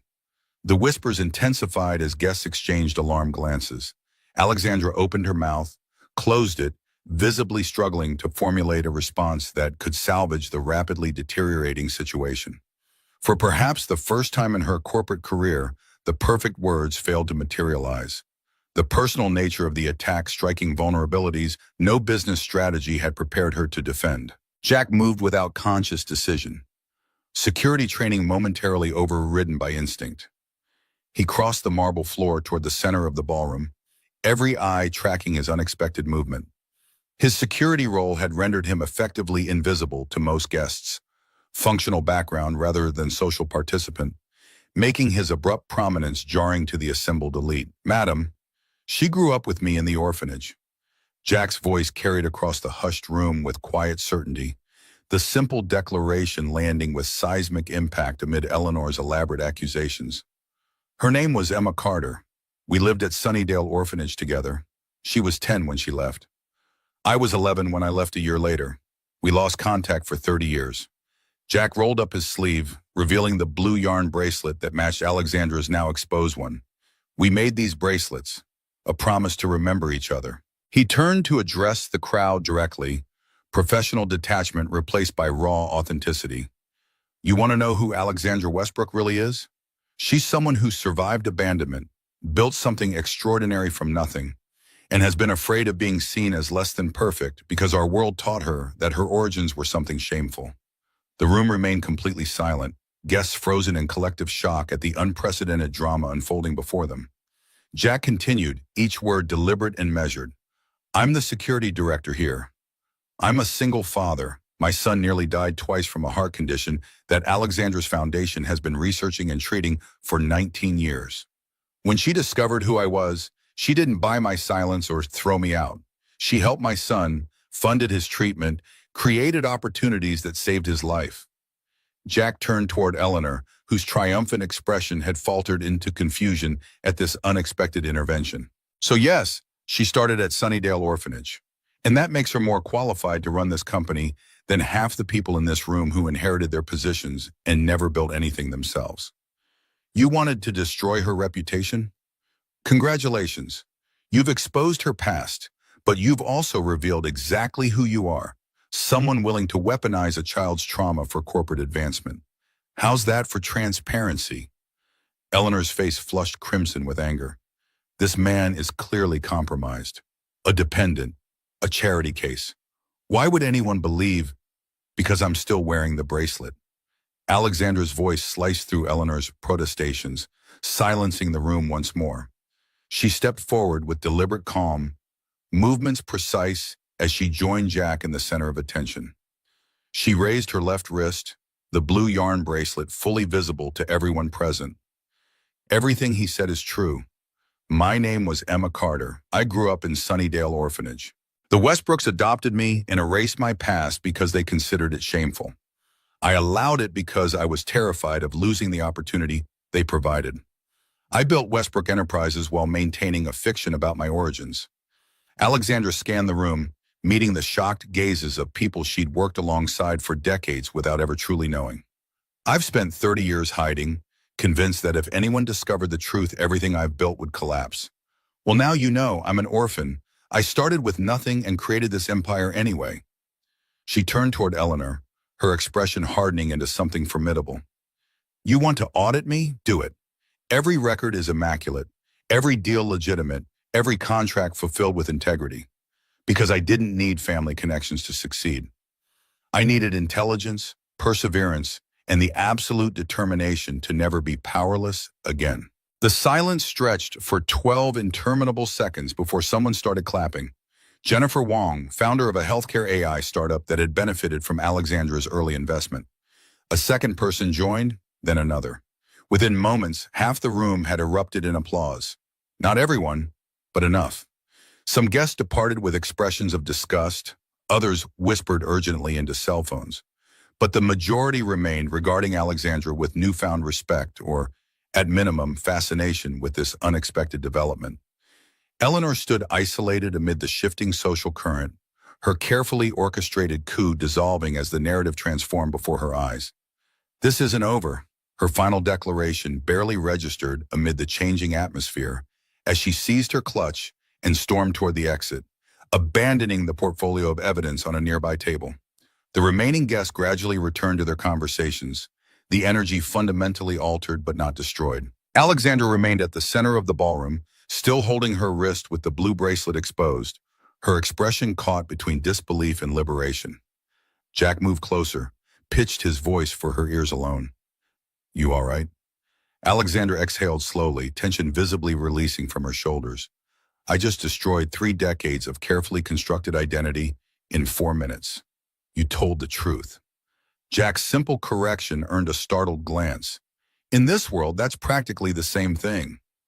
Alexandra's laugh contained no humor, just recognition of the social battlefield she'd navigated for most of her life. Their exchange was interrupted by an unexpected voice from the entrance hallway. Dad? Jack turned immediately, heart lurching at the sight of Michael in dinosaur print pajamas standing in the ballroom doorway. Mrs. Rodriguez hurrying apologetically behind him. I'm so sorry. Mrs. Rodriguez approached, embarrassment evident in her hushed explanation. He heard you weren't coming home tonight and got worried. Bunning would convince him to wait until morning. Michael navigated through the ballroom oblivious to the social earthquake that had just occurred, his path direct despite his recent surgery. The gathered elites parted automatically, creating a corridor through which the child in cartoon pajamas walked with complete indifference to their stares. He reached Jack and Alexandra, eyes widening at the elaborate decorations and formally dressed guests surrounding them. Are you okay? Mrs. Rodriguez said you were at a fancy party and might be sad. Jack knelt to his son's level, heart constricting at the concern in the boy's expression. 7 years old and already trying to protect his father emotionally. I'm fine, buddy. What are you doing out of bed? You should be resting. Michael surveyed the opulent surroundings with undisguised amazement. This place is gigantic, like a castle.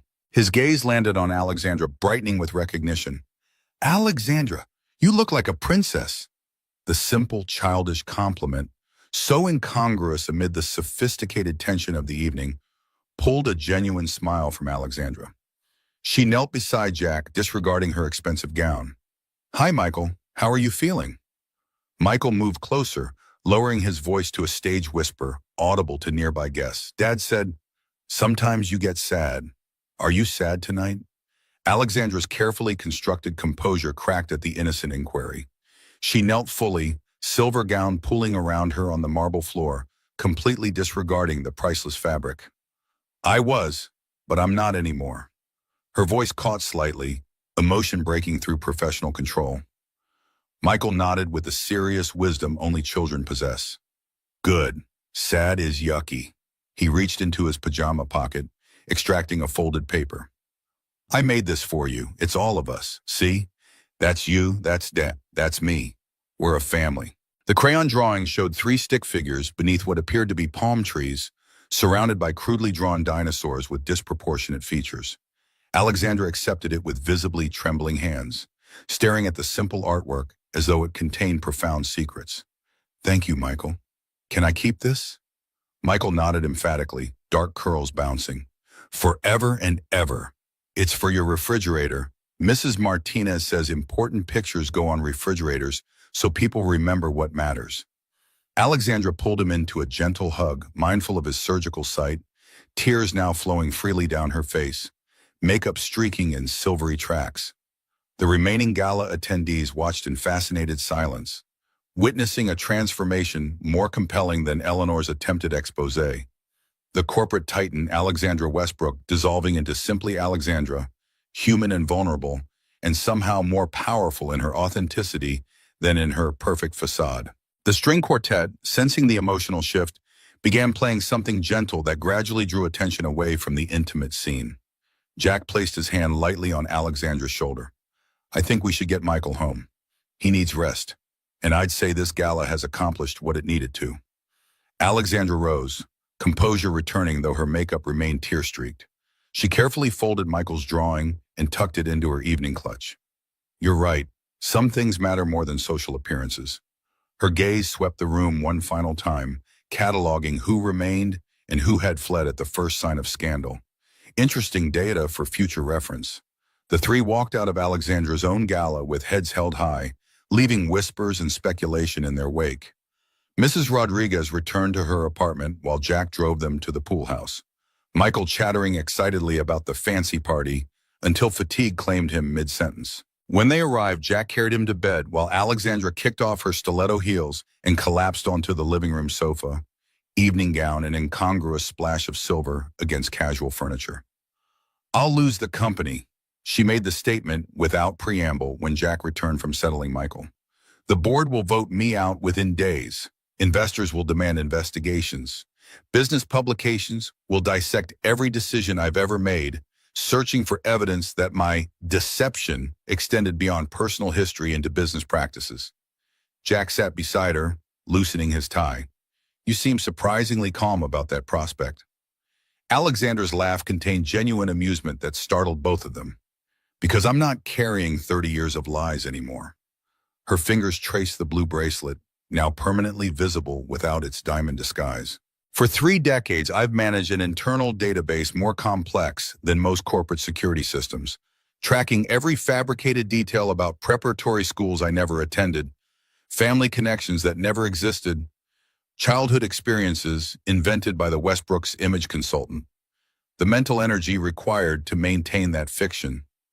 Her voice trailed off, the magnitude of the burden only becoming fully apparent now that it had lifted.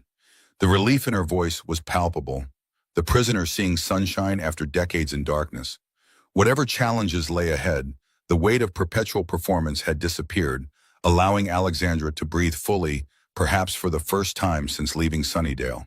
The predicted fallout arrived with ruthless efficiency. By Monday morning, Alexandra had been temporarily suspended from her CEO position pending investigation. By Wednesday, board members had publicly distanced themselves. Investors had demanded emergency meetings, and business partners had begun reviewing contracts for exit clauses. The press descended with predatory enthusiasm, headlines screaming variations of Billionaire's secret shame and Orphan to oligarch, the Westbrook deception, across business publications and tabloids alike. Alexandra weathered the storm with surprising equanimity, attending required meetings with legal counsel and responding to official inquiries while declining all press contacts. The mansion went on the market to generate liquidity for anticipated legal expenses. Most staff received generous severance packages, though Mrs. Chen refused to leave, declaring her loyalty to Alexandra rather than the estate itself.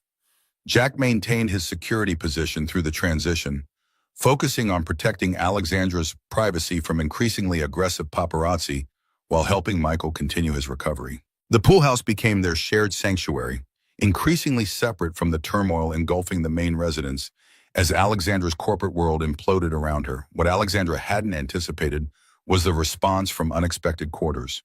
Emails arrived from former foster children who had achieved professional success, thanking her for speaking publicly about her background. Letters came from entrepreneurs who had built businesses without family advantages, expressing solidarity and newfound respect. Job offers appeared from organizations that valued demonstrated capability over social pedigree, and most surprisingly, an invitation from the National Foundation for Children in Need, requesting her participation on their board of directors. 1 month after the gala, Alexandra moved out of the mansion into a modest condominium. 2 bedrooms, open-concept living space, a kitchen the size of her former butler's pantry. She accepted a position as a business consultant with a healthcare innovation firm, her salary substantial by normal standards but a fraction of her former compensation. The adjustment appeared less difficult than anyone might have predicted, as though shedding her false identity had allowed Alexandra to reconnect with priorities long buried beneath corporate ambition. Sunday dinners at the pool house became tradition.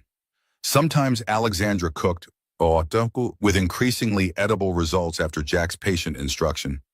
Sometimes Jack prepared meals, sometimes they ordered pizza and watched Michael explain dinosaur documentaries with passionate expertise. The arrangement defied conventional definition. Not quite family in traditional terms, more than friendship, a connection forged through shared history and present choice rather than blood relation. 3 months after the gala, as winter released its grip on Boston and the first hints of spring appeared, Alexandra arrived for Sunday dinner with uncharacteristic nervousness. Michael was engrossed in building a complex dinosaur diorama, allowing private conversation on the patio where Jack was preparing the grill for their meal. "I've been thinking," Alexandra's fingers traced the familiar pattern on her blue bracelet, the nervous gesture she'd never outgrown despite corporate training to eliminate such tells. "About Rose, about how I spent 19 years being angry at the world, at myself, at a medical system that couldn't save her." Jack continued preparing the grill, giving her space to organize thoughts clearly difficult to articulate. "I think she would have liked Michael." Alexandra's voice softened, gaze shifting to where Michael could be seen through the glass door, meticulously positioning plastic dinosaurs in his created landscape. They would have been close in age now, maybe friends. Jack set aside the grilling tools, giving Alexandra his full attention. "I think so too. They share that same intensity about their interests." Alexandra met his eyes directly, vulnerability evident beneath her careful composure. "I know I can't replace his mother. I would never try, but could I be something? Aunt, friend? I don't know, just something real in his life. In both your lives." The request laid bare the heart of what had been developing between them over months of shared meals and medical appointments, poolside conversations, and quiet evenings after Michael had gone to bed. Not romance in any conventional sense, but something equally meaningful. Chosen family, built deliberately rather than assigned by birth or circumstance. Jack studied the woman before him. Neither the forgotten orphan Emma, nor the corporate titan Alexandra, but someone new emerging from the integration of both identities. "Allie, you already are something. You have been since that first night in the hospital when you stayed while Michael was in surgery. Your family, different than what any of us expected, but real nonetheless." Alexandra's eyes filled, the simple declaration landing with unexpected force. "Family?" The word emerged hesitant, testing, as though she feared claiming it might cause it to vanish. "Yeah." Jack's confirmation came without hesitation. "We're making our own rules about what that means, but it's real. It's been real for a while now." Alexandra pressed her palms against her eyes, containing emotion with the control that remained ingrained despite months of transformation. When she looked up again, her expression had cleared, determination replacing uncertainty. "In that case, I have a proposition. A business proposition, actually." She reached for her ever-present tablet, pulling up architectural renderings with practiced efficiency. "What do you think about this?" The screen displayed detailed plans for renovating a familiar building, Sunnydale Orphanage, closed for nearly a decade, reimagined as a community center for at-risk youth. The proposal included educational spaces, recreational facilities, healthcare services, and housing assistance programs designed to support children transitioning out of foster care into independent adulthood. "I've been in discussions with city officials for weeks." Alexandra scrolled through additional documents, permits, funding proposals, Partnership agreements. The property's in foreclosure, available for pennies on the dollar. The foundation can purchase it immediately and begin renovations within 30 days. We could open by fall if we move quickly. The scope of the project was breathtaking, not charity in the traditional sense, but systematic intervention in the cycle that had nearly claimed both their futures. Alexandra had applied her corporate strategic thinking to addressing root problems rather than symptoms, creating sustainable solutions rather than temporary relief. You've been planning this for months. Jack recognized the depth of preparation behind the polished presentation. This was no impulsive gesture, but carefully considered investment.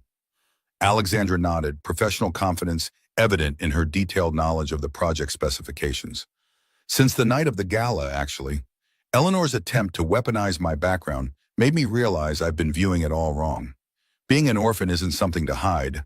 It's valuable perspective few executives possess. I understand what these kids need because I lived it. The system failed both of us in different ways. We can build something better. The passion behind her declaration transformed her. This was Alexandra fully integrated, bringing her corporate expertise to bear on problems Emma had experienced firsthand. No longer compartmentalizing different aspects of herself, but unifying them toward meaningful purpose. Jack found himself nodding before consciously deciding, responding to the authenticity driving her vision. What role do you see for me in this? Jack's question was practical rather than resistant. If she considered him family, his involvement seemed natural, but the specifics remained undefined. Alexandra hesitated, clearly having anticipated the question, but uncertain of her answer's reception. Operations director, overseeing security, facilities, and program implementation. Full-time position with appropriate compensation. She paused, vulnerability briefly surfacing beneath professional presentation. I need someone I trust absolutely, someone who understands both worlds. Someone who remembers what it felt like to be forgotten, and who's committed to ensuring no child feels that way again if we can help it. The offer represented everything Jack hadn't known he wanted. Meaningful work leveraging his security background and personal experience. Schedule compatible with Michael's needs. Partnership with someone who understood his priorities without explanation. The decision formed without internal debate, clear and certain in a way few choices in his life had ever been. 6 months after the gala, Sunnydale Community Center held its official opening ceremony.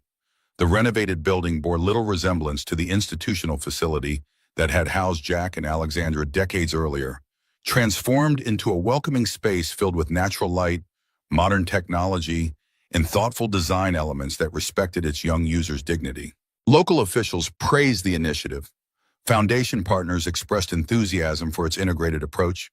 And most importantly, the first group of youth participants had begun engaging with programs designed to create opportunities their predecessors had never enjoyed. Alexandra and Jack attended the ceremony in matching navy blazers, bearing the center's new logo, an oak tree with spreading branches, symbol of growth and shelter. Michael, now fully recovered from his surgeries and bursting with energy, ran ahead of them toward the playground equipment installed beside the original oak tree, where 2 children had once made promises they'd struggled for 30 years to keep.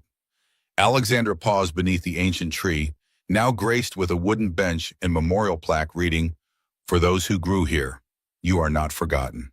Her fingers traced the weathered bark, connecting present to past in tangible remembrance. Jack joined her, their matching bracelets visible beneath the cuffs of their professional attire.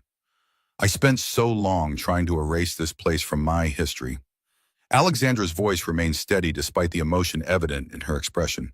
Turns out it was the only part worth keeping. The only part that was ever truly me. Jack watched Michael climb the playground structure, his movements confident and unrestricted for the first time since his surgery. The medical team had declared him fully recovered, his prognosis excellent for normal childhood development with regular monitoring, a miracle of modern medicine funded largely by Alexandra's foundation. He wants to learn to make friendship bracelets. Jack nodded toward Michael, who was explaining something with animated gestures to another child he'd just met. Says he wants to make them for his friends at school. Alexandra smiled, genuine warmth replacing the carefully calibrated expressions she'd once maintained for business purposes. I could teach him. My technique's a little rusty, but I remember the pattern.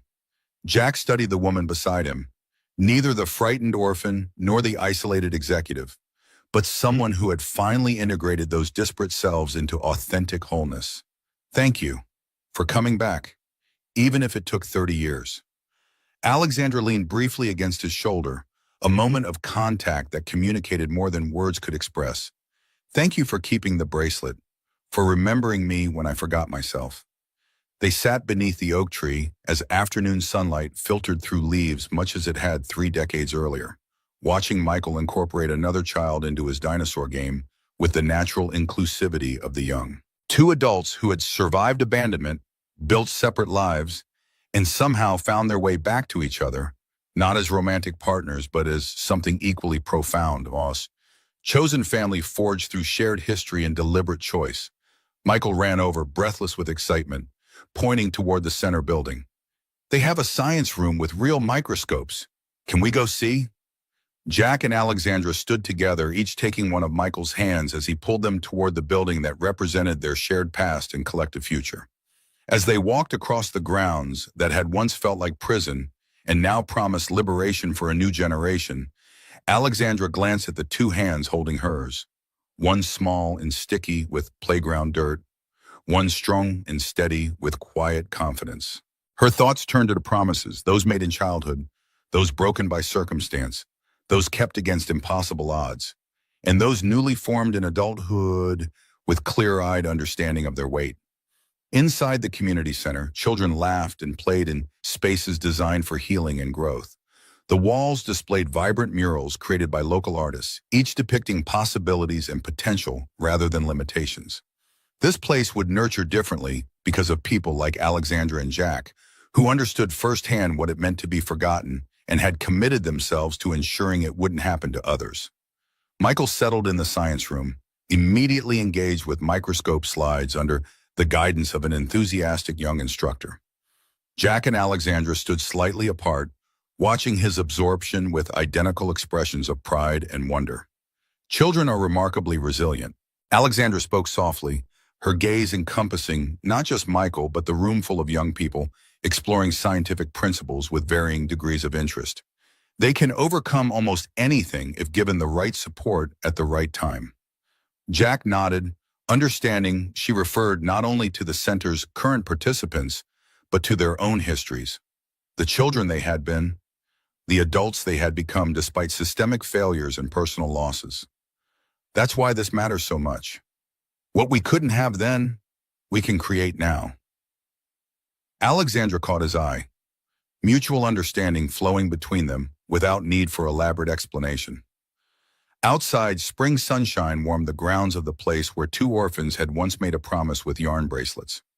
Inside, those same individuals, now grown, tested, and ultimately strengthened by life's challenges, watched a new generation discover possibilities they themselves had barely dared imagine at similar ages. The blue bracelets on their wrists, faded but intact after 30 years of separation and reconnection, represented more than childish promise or sentimental keepsake.